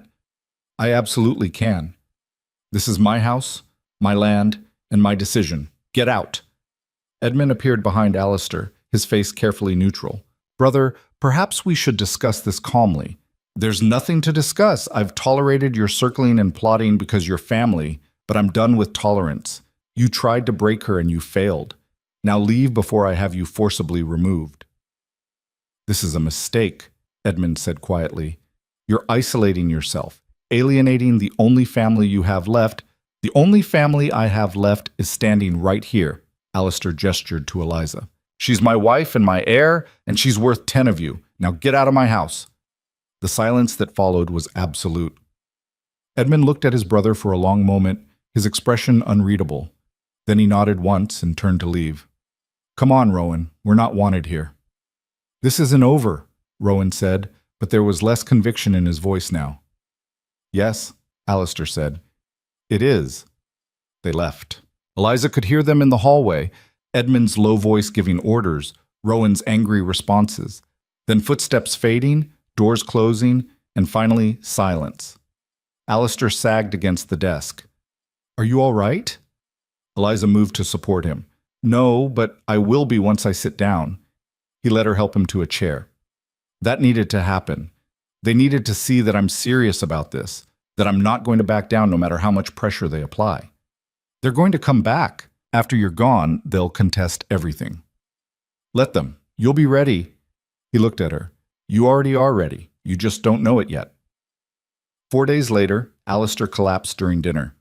Eliza was there when it happened, saw him go gray, saw his hand spasm and drop his fork, saw him try to speak and fail.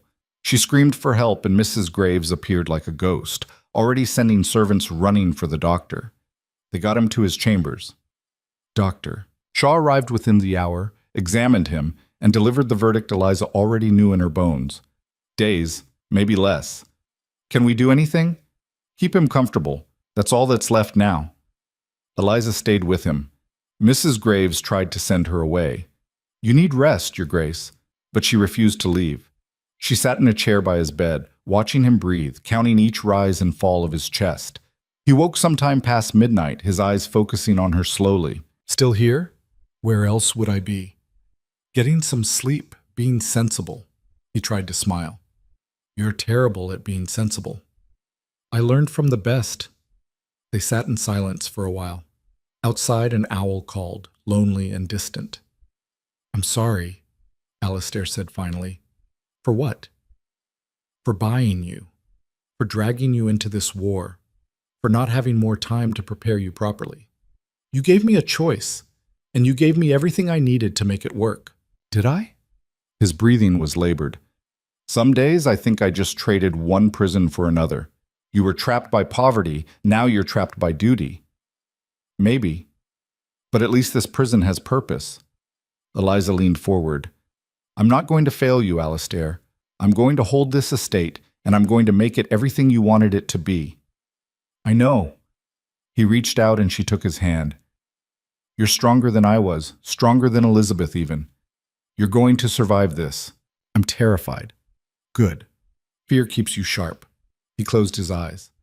The documents. You remember where they are? In my desk, locked. Don't use them unless you absolutely have to, but if Edmund and Rowan push you to the edge, don't hesitate. Burn them if you need to. I will. And Eliza? Don't trust anyone completely, not even the people who seem loyal. Everyone has their own agenda. Even you? Especially me.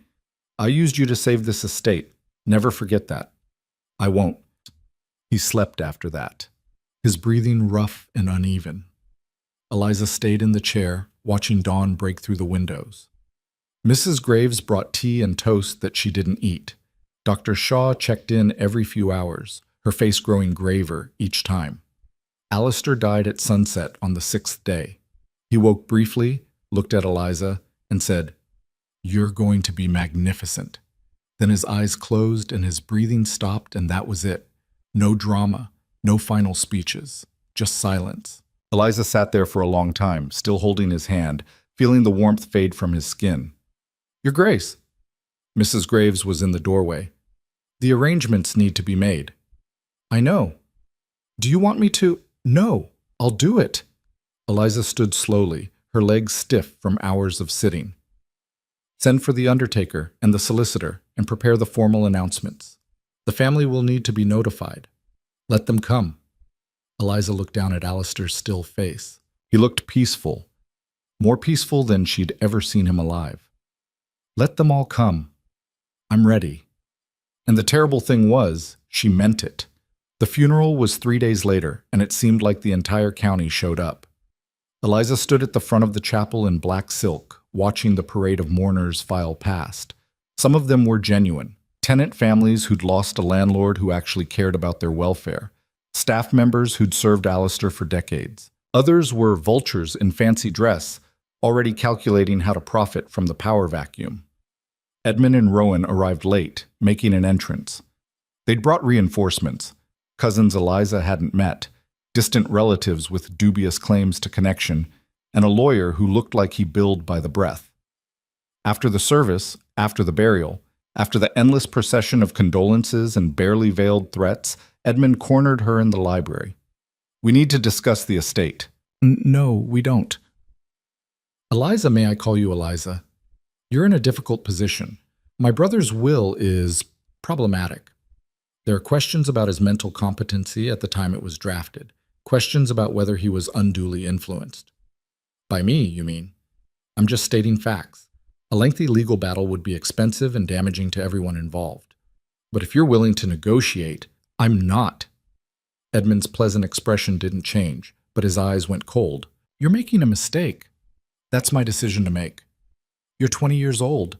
You've been on this estate for less than 2 months. You have no legal training, no business experience, no family connections to support you. The courts will eat you alive." "Then I guess we'll find out." Eliza met his gaze steadily. "The will is legal, properly witnessed, and ironclad. Alistair made very sure of that. If you want to contest it, go ahead, but you should know I'm prepared to fight." "With what? Pretty words and stubbornness?" "With the truth." She let that hang in the air between them. "About everything, including why Elizabeth really died." Edmund went very still. "What are you talking about?" "I think you know. And I think you'd prefer that information stayed private. So unless you want a very public conversation about contaminated grain and ignored safety warnings, I suggest you accept the terms of the will and walk away." The silence stretched out. Outside, she could hear people gathering for the reception. The murmur of voices, the clink of glasses, the performative grief of people who hadn't cared about Alistair at all. "He told you," Edmund said finally. "He told me everything, and he gave me proof. That's blackmail.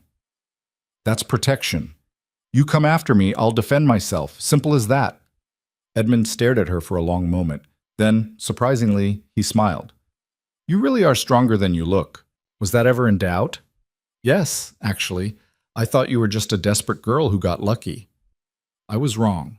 He adjusted his cufflinks. "Very well. I'll accept the will's terms. For now. But Eliza, Your Grace, this estate is harder to run than you think. When you fail, and you will fail, don't expect me to be sympathetic." "I'm not expecting sympathy, just distance. Stay away from my estate and my tenants, and we'll have no problems." "Your estate." He shook his head. "You've been a duchess for less than a week, and you already sound like you own the place." "I do own it. That's how inheritance works." He left without another word. Rowan found her an hour later, standing by the windows in the drawing room while the reception droned on behind her. People were drinking Alistair's wine and eating the food his kitchen had prepared and gossiping about whether the new duchess would last the year. "That was well played," Rowan said. "With my father." "I wasn't playing."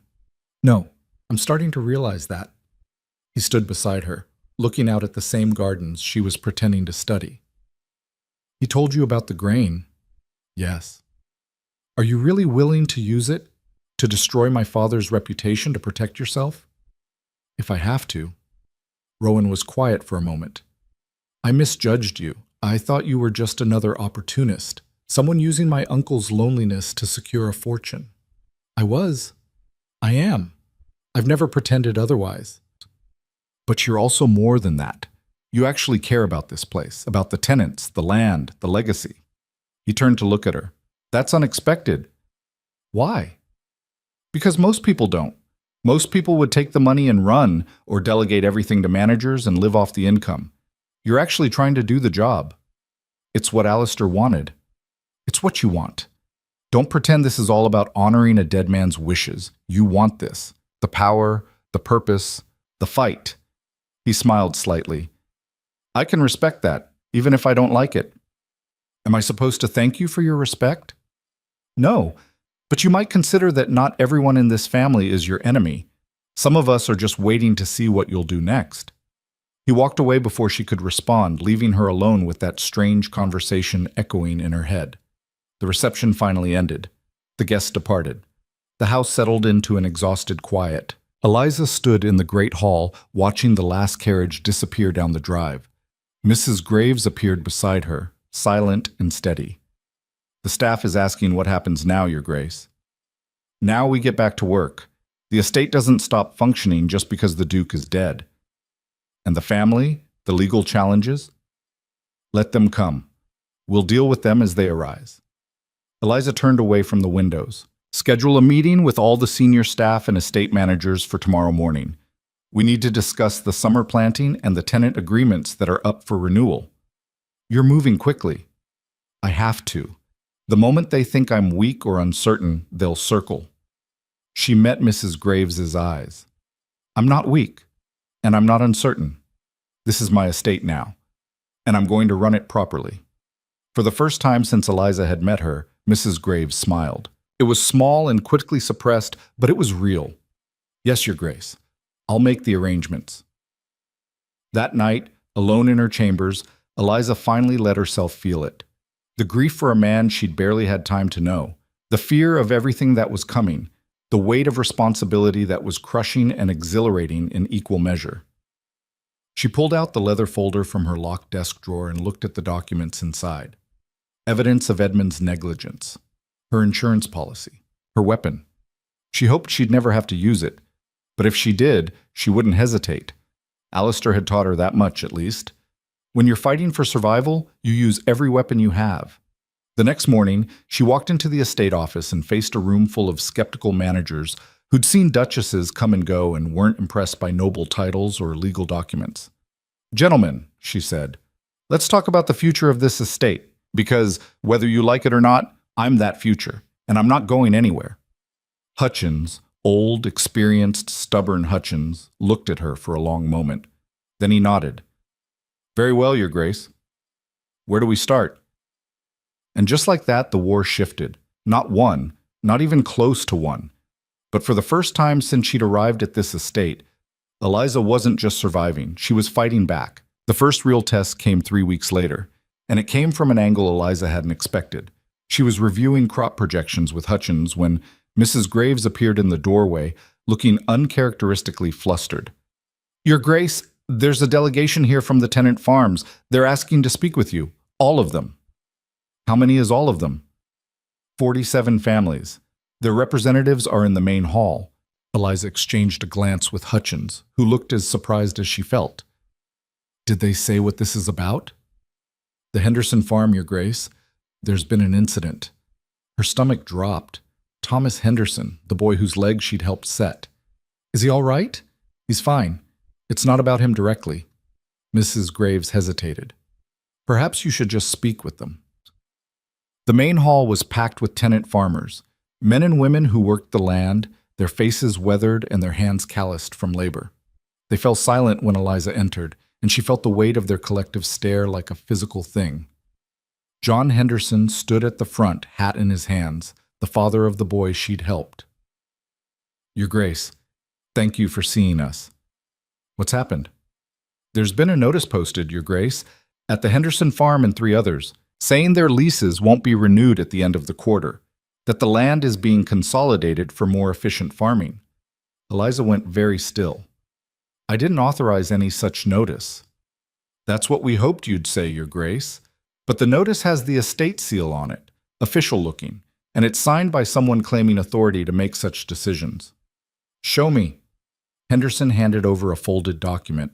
Eliza opened it and her blood turned to ice. The notice was real, properly formatted, bearing the Blackwood seal, and signed with a name she recognized immediately, Rowan Blackwood, acting estate manager. This is a forgery, she said flatly. Is it, Your Grace? An older farmer, William Carter, one of the longest-serving tenants, spoke up.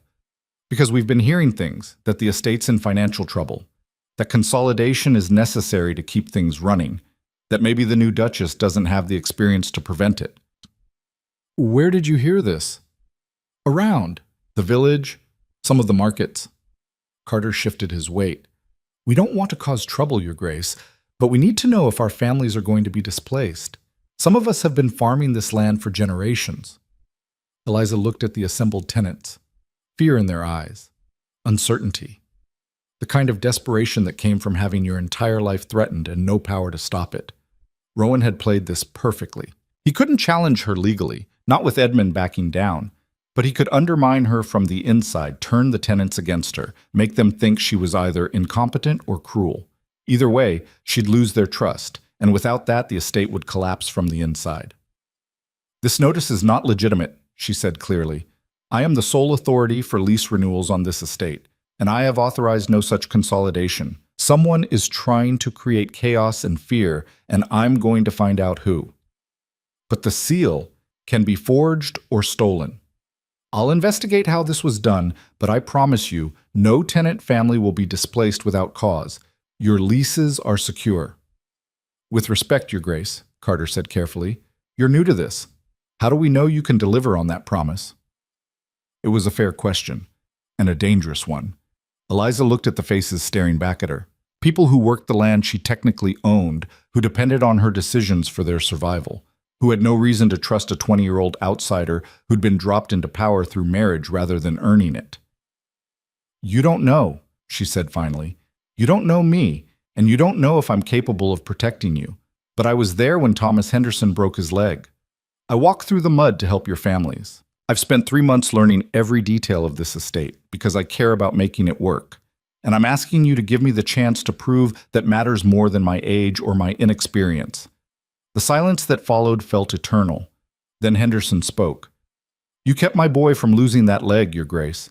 Maybe from dying if infection had set in. That counts for something." "It counts for a lot," another farmer added. A woman Eliza recognized, Mary Porter, whose daughter had been sick last month when Eliza had sent the estate doctor immediately, instead of waiting for scheduled visits.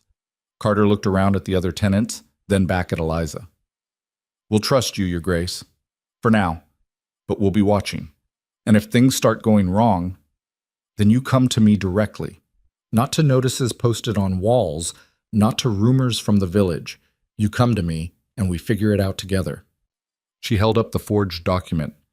"And I'm going to make very sure that whoever did this understands they made a serious mistake." The tenants left looking cautiously hopeful rather than terrified, which Eliza counted as a win. But as soon as they were gone, she turned to Mrs. Graves with fury she'd been holding back. "Where is Rowan Blackwood?" "He's not on the estate, Your Grace. He left 2 days ago, said he was going back to London. Then he posted these notices before he left, knowing I'd have to deal with the fallout." She crumpled the paper in her fist. "Get me the head of security, now. I want to know how someone accessed the estate seal without authorization." The answer came within the hour.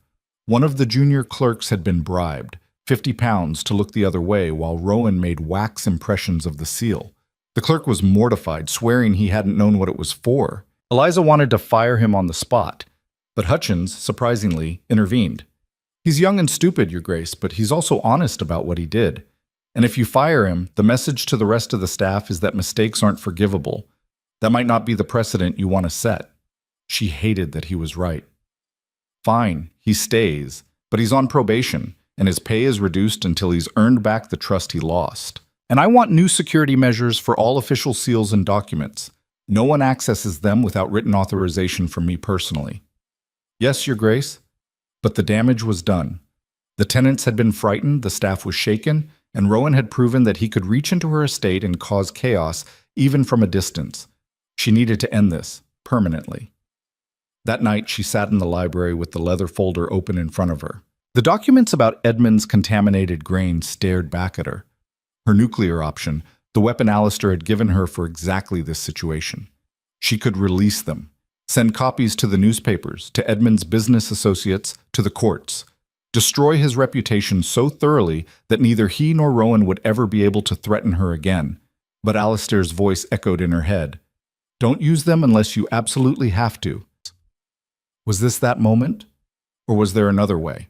She was still debating when there was a knock at the door. She shoved the documents back in the folder and called out, "Come in." It was Rowan. She stood up so fast her chair scraped. "What the hell are you doing here?" "I live here. Technically." He closed the door behind him. "Well, I did. Before my uncle kicked me out. But the property laws are complicated when the owner is dead. Get out before I have you forcibly removed." I came to talk, not fight." He held up his hands in a gesture of peace that she didn't buy for a second. 5 minutes. That's all I'm asking." You just tried to turn my tenants against me with forged documents.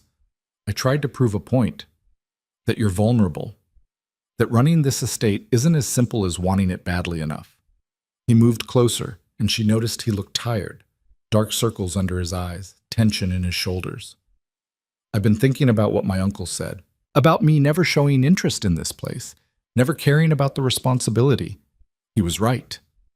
If you're here for an apology, I'm here to offer you a deal. He sat down in the chair across from hers without being invited. I don't want to fight you anymore. It's exhausting, and you're more stubborn than I gave you credit for. But I also don't trust you to run this estate alone. You're smart and determined, but you've been here less than 4 months. You don't know the political networks, the business relationships, the history that informs every decision. So what are you proposing? Partnership. You handle the day-to-day operations, the tenants, the land management, all the things my uncle trained you for. I handle the external relationships, the investments, the political maneuvering. We split the authority and we split the profits. Eliza stared at him. You're serious? Completely. Look, I know I've been an ass. I know I tried to undermine you, but I'm also the only person in this family who actually understands how the estate's business ventures work. My uncle locked himself away for 15 years. He kept the land running, but he let the investment portfolio stagnate. There's money being left on the table because no one's been managing the external interests properly. And you think you can do better? I know I can. I've been working in estate investment for a decade. It's what I'm actually good at. He leaned forward. You want to protect the tenants and preserve Alistair's legacy. I want to make sure the estate is financially stable enough to survive whatever economic problems are coming. Those goals aren't incompatible. They are when you've proven I can't trust you. Fair. So let me prove I've changed. He pulled out a folded paper from his jacket. This is a formal apology to the tenant families signed by me, admitting the consolidation notices were unauthorized and apologizing for the distress caused. I'll post it myself tomorrow. Eliza took the paper, read it. It was genuine, actually taking responsibility, not making excuses. This doesn't erase what you did. I know, but it's a start. He met her eyes. I don't expect you to like me, Eliza. I don't even expect you to forgive me, but I think we could be useful to each other. And I think my uncle would have wanted us to find a way to work together rather than tearing each other and this estate apart. She wanted to say no, wanted to throw him out and handle everything herself out of pure spite, but she was also smart enough to recognize when someone was offering something she actually needed. Provisional partnership, she said finally. 3 months. You prove you can be trusted, you get a formal role in estate management. You pull anything like that forged notice again. You're gone permanently, and I'll make sure you can't touch this estate or its interests ever again. Deal. He extended his hand. She looked at it for a long moment, then shook it. His grip was firm, businesslike. Don't make me regret this, Rowan. I'll try not to. He stood. One more thing. My father. He's not going to accept this partnership. He's going to see it as me betraying the family. That's between you and him. I know. Just warning you that he's probably going to escalate. He can't contest the will legally anymore, but he can make your life difficult in other ways. Let him try. I'm getting good at fighting. Rowan smiled, the first genuine smile she'd seen from him. Yeah, I've noticed. Edmund's escalation came 2 weeks later in the form of a public letter published in the regional newspaper. Eliza was having breakfast when Mrs. Graves brought it in, her face grim. The headline made her stomach turn. Concerns raised about Blackwood estate management under inexperienced leadership. The letter was masterfully written, never quite accusing her of anything specific, but raising questions and expressing concerns about whether someone with no formal training could adequately manage such a significant estate. It mentioned the tenant consolidation scare, calling it confusion about lease renewals that caused unnecessary panic among hardworking families. It suggested that perhaps a more experienced advisory board should be established to support the new Duchess in her challenging role. It was poison dressed up as concern. How bad is this? Eliza asked Mrs. Graves. Bad enough. The newspaper has circulation throughout the county. People will read this and start questioning your competence. He's trying to force me to accept oversight, an advisory board he'd control. Most likely, yes. Eliza set down the paper and thought. She could write a response, defend herself, explain the situation with the forged notices, but that would just make her look defensive. She could ignore it, but silence might be taken as admission, or she could do something Edmund wouldn't expect. Mrs. Graves, I need you to organize something for me. A public meeting, here at the estate. Open invitation to all tenant families, local business people, anyone who wants to attend. Your Grace, that's risky, I know. But if Edmund wants to question my competence publicly, I'm going to demonstrate that competence publicly. Let people see for themselves what I've been doing. 3 days later, the main hall was packed with over 200 people. Eliza stood at the front, her notes in front of her, facing a crowd that included tenant farmers, local merchants, a few journalists, and, standing in the back with satisfied smirks, Edmund and several of his allies. She dressed carefully for this. Not ostentatiously, no Duchess jewels or elaborate gowns, just a simple but well-made dress that said professional without saying privileged. Rowan had helped her prepare, drilling her on the financial numbers and the political talking points. Thank you all for coming, she began. I know there have been questions raised about my ability to manage this estate. Fair questions, given my age and background. So I wanted to address those questions directly and show you what's actually been happening here. She started with the basics, the tenant improvement program she and Alastair had designed, now being implemented. 12 farmhouses already repaired with 20 more scheduled. The new water management system that would improve irrigation efficiency. The updated lease terms that gave tenants more security and clearer paths to ownership. Then she moved to finances. The estate's income and expenses presented clearly without jargon. The investments Rowan had started managing, diversified to reduce risk, focused on long-term stability rather than quick profits. Some people have suggested I need an advisory board to oversee my decisions, she said, looking directly at Edmund. I disagree. What I need, what this estate needs, is transparency and accountability. So I'm establishing quarterly public reports. Every 3 months, I'll present the estate's financial status, our management decisions, and our plans going forward, available to anyone who wants to see them. Murmurs through the crowd. That was unprecedented. Estates didn't share financial information publicly. I'm also establishing a tenant council, representatives elected by the farming families to bring concerns directly to me and help inform major decisions about land use and lease terms. Because the people who actually work this land should have a voice in how it's managed. More murmurs, these ones approving. John Henderson stood up. Your Grace, if I may, I've been farming Blackwood land for 23 years. I've seen 3 different management styles. And I can tell you honestly, what you're describing is better than anything we've had before. More fair, more stable. We're grateful. I second that, Mary Porter added. My family's been here even longer. This transparency you're offering, that's real leadership. Others chimed in, testimonials from tenants who'd seen real improvements, from merchants who'd noticed the estate's renewed investment in the local economy, from workers who felt heard for the first time in years. Edmund's smile was fading. When the testimonials died down, a journalist raised his hand. Your Grace, what about the concerns raised by Lord Edmund Blackwood, about your lack of formal training? They're valid concerns, Eliza said evenly. I don't have formal training. What I have is 3 months of intensive education from Duke Alastair before he died, ongoing mentorship from experienced estate managers, and a commitment to learning from my mistakes. I've made mistakes. The confusion over lease renewals was partially my fault because I hadn't established clear communication protocols. But I've learned from that and implemented better systems. And what of the suggestion that you're too young for this responsibility? I'm 20. Queen Victoria was 18 when she took the throne. Age isn't the same as capability. Judge me on my results, not my birthday. That got a few laughs. Another voice from the crowd. One of Edmund's allies, she recognized him. What about the Duke's death? There are questions about whether he was of sound mind when he changed his will to favor you. The room went very quiet. This was the trap.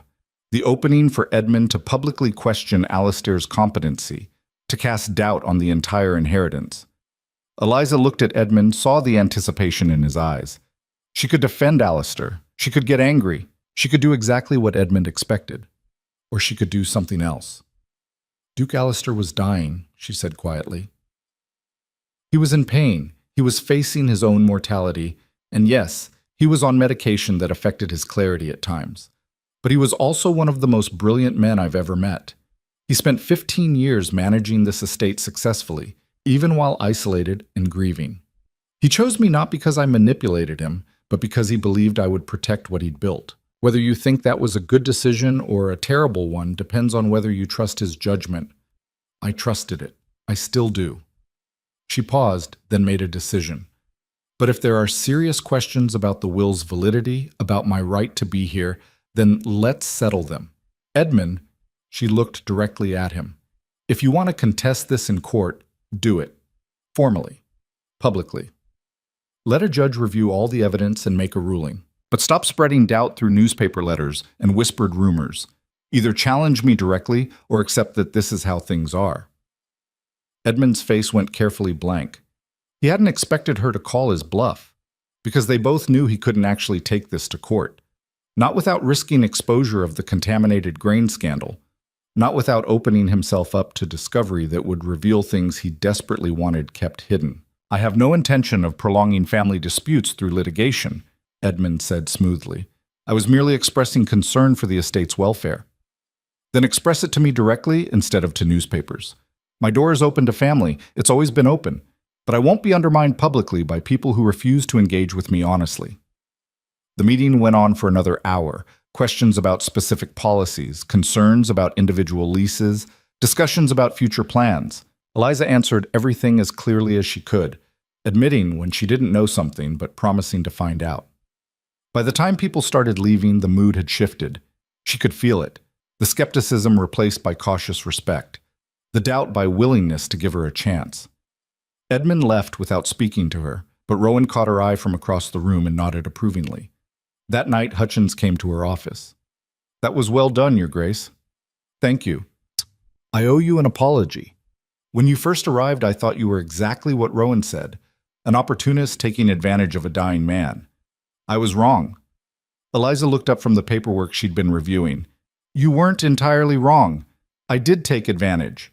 I just also happened to care about what I was taking. Hutchins smiled. Fair enough, but you've earned my respect and my loyalty. Whatever you need to make this estate work, you have my full support. I appreciate that, and I'll need it. Edmund's not done. No, but you've taken away his best weapons. He can't question your competency publicly anymore, not after that meeting. He can't contest the will without exposing himself. His options are narrowing. That's when people get desperate. Then we'll handle desperate when it comes. The crisis came 6 weeks later in the form of a fire. Eliza woke to screaming and the smell of smoke. She ran to her window and saw flames engulfing one of the large storage barns, the one that held equipment and supplies worth thousands of pounds. She was downstairs in minutes, throwing orders at anyone who would listen. Get every available hand to the fire line, form bucket brigades from the well. Someone ride to the nearest village and get their fire equipment here now. The staff was already mobilizing. Mrs. Graves was coordinating the house staff. Hutchins was organizing the field workers, and Rowan, who'd been staying at the estate more frequently, was directing the bucket brigades. Eliza grabbed a bucket herself and joined the line. The fire was massive, fed by dry wood and stored hay. They fought it for 3 hours, passing buckets hand to hand, dumping water that seemed to evaporate instantly in the heat. Finally, just before dawn, they got it under control. The barn was destroyed, but they'd stopped it from spreading to the other buildings. Eliza collapsed on the grass, her dress ruined, her hands blistered, her lungs burning from smoke. Around her, the staff and workers were in similar states, exhausted, filthy, but alive. How did it start?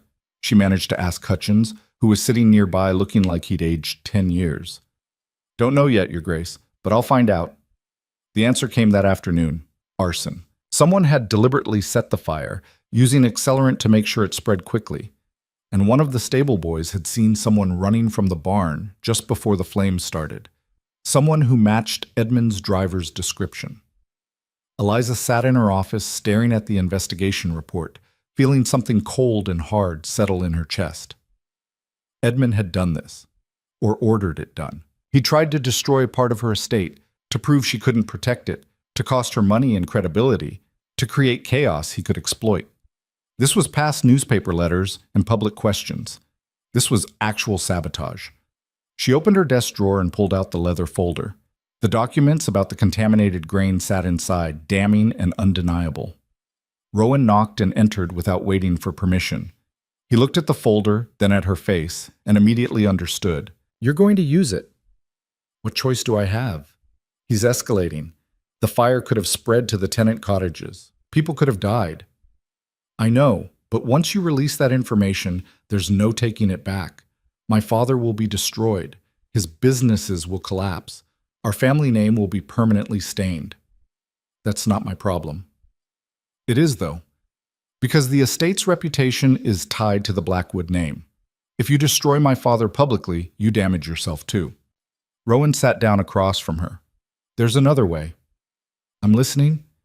Confront him directly. Show him the evidence. Make him understand that you have this weapon and you're willing to use it. But give him one chance to back down completely and permanently. If he does, you keep the documents locked away. If he doesn't, you burn him. That's the same as blackmail. Yes, but it's private blackmail rather than public destruction. He gets the chance to preserve his reputation by simply leaving you alone. Eliza thought about Alistair's voice telling her not to use the documents unless she absolutely had to, about the difference between protection and revenge. Fine.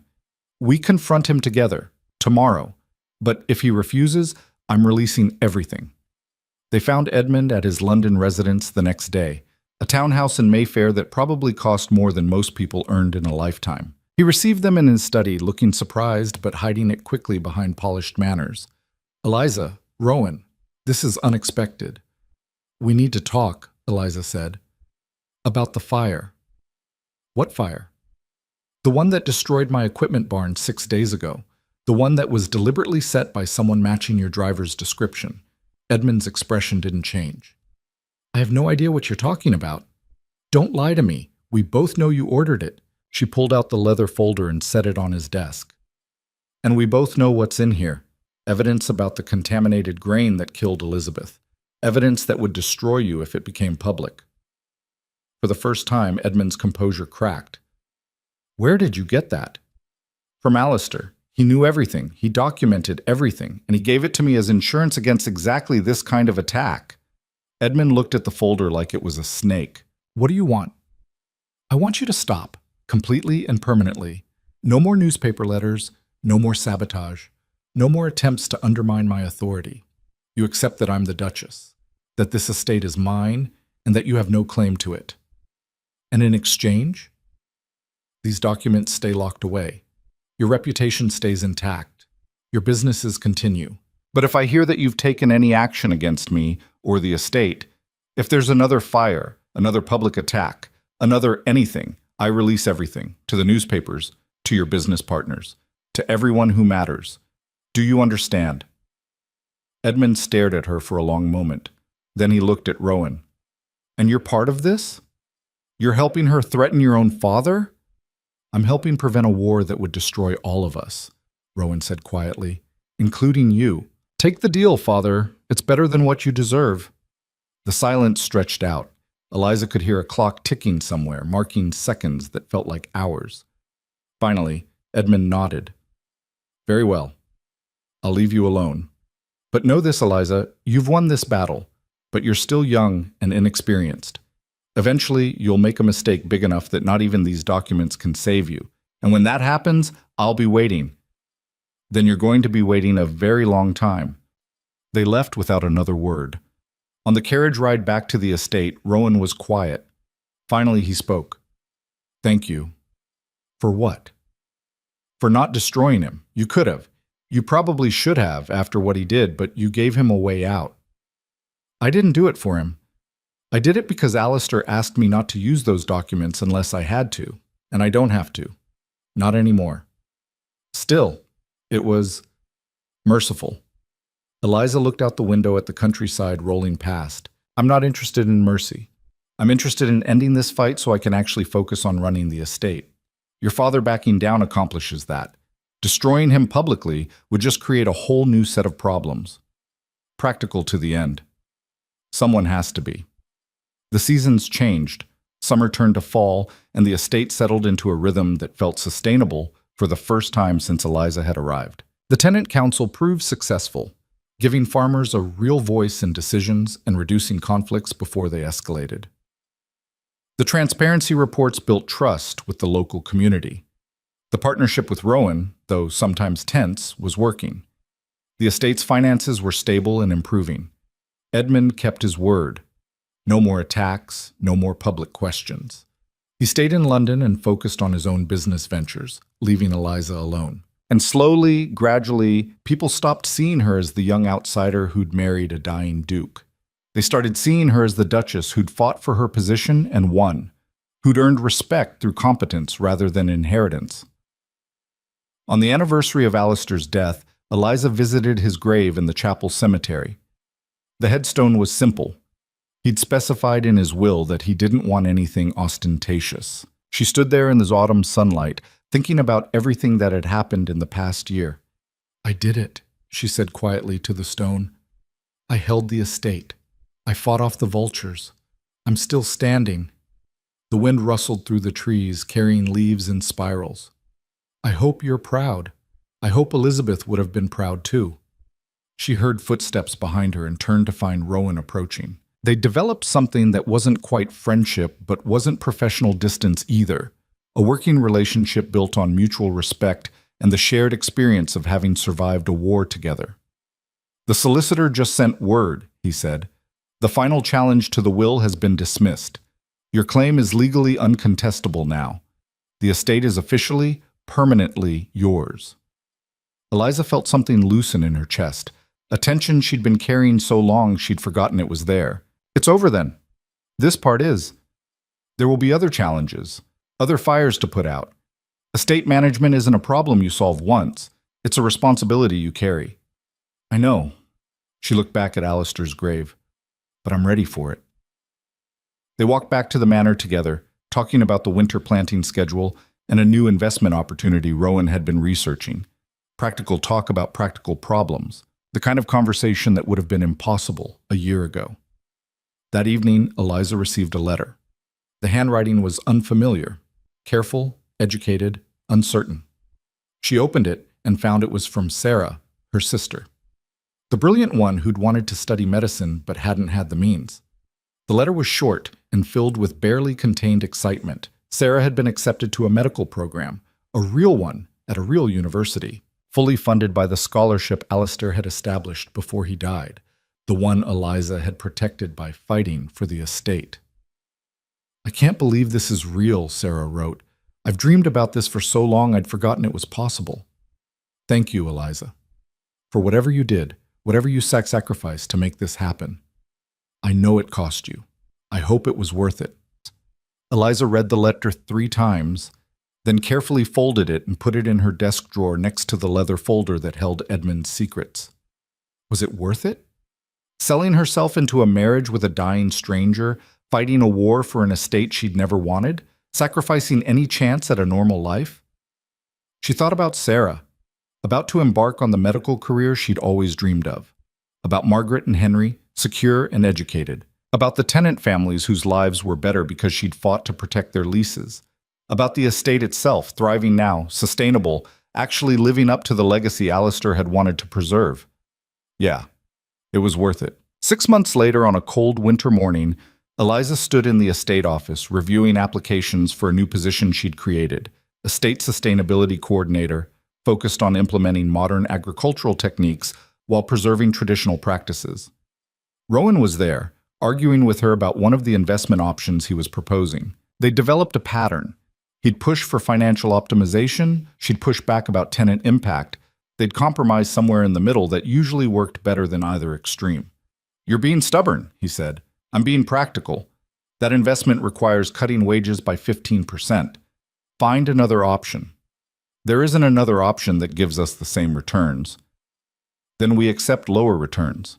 I'm not balancing the budget on the backs of people who can't afford it." Rowan sighed. "You know, you're much more difficult to work with than I expected." "Good. Keeps you sharp." He laughed, a real laugh, not the bitter one she'd first heard from him. "You've changed, you know. When you first arrived, you were terrified and trying to hide it. Now you just make decisions and dare anyone to question them. Is that a complaint? No, it's an observation. He gathered his papers. I have a meeting in London tomorrow. Should be back in 3 days. Try not to revolutionize the entire agricultural system while I'm gone. No promises. After he left, Eliza sat alone in the office that had once belonged to Alistair. The same desk, the same ledgers, the same view of the gardens. But everything else was different. She was different. The scared girl who'd stood on that auction block. That wasn't her anymore. Maybe it never really had been. Maybe she'd always had this steel underneath, just waiting for circumstances desperate enough to force it to the surface. She thought about the question Alistair had asked her that first day. How much do you know about this arrangement? She'd known so little then. About the estate, about the fight that was coming, about what she'd have to become to survive it. Now she knew everything. The estate was hers, legally, practically, emotionally. The tenants trusted her. The staff respected her. Even the family had backed down. She'd won. Not because she was perfect or brilliant or destined for greatness, but because she'd been desperate enough to try and stubborn enough to keep fighting when anyone sensible would have given up. Because she'd taken a transaction, a cold, calculated marriage for money, and turned it into something that actually mattered. Because when faced with the choice between breaking and bending, she'd chosen a third option, becoming something strong enough that nothing could break her. The door opened and Mrs. Graves appeared. Your Grace, the tenant council representatives are here for the quarterly meeting. I'll be right there. Eliza stood and straightened her dress, properly tailored now, befitting a duchess who'd earned the title rather than just inherited it. She grabbed the report she'd prepared and headed for the door. Then she paused and looked back at the office one more time. Thank you, she said quietly. To Alistair, to Elizabeth, to whatever force in the universe had put her on this path. Then she walked out to meet her tenants and do the work that had become her life. Outside, snow was starting to fall, covering the estate in white. Spring would come eventually. It always did. And when it did, there would be planting to plan, crops to manage, decisions to make. But for now, in this moment, everything was exactly where it needed to be. The girl who'd been sold for £40,000 was gone. In her place stood a duchess who'd paid that price back 1,000 times over, in sweat, in determination, in the absolute refusal to be anything less than worthy of what she'd claimed. And that, Eliza thought as she entered the meeting room to the sound of respectful greetings, was a trade she'd make again in a heartbeat.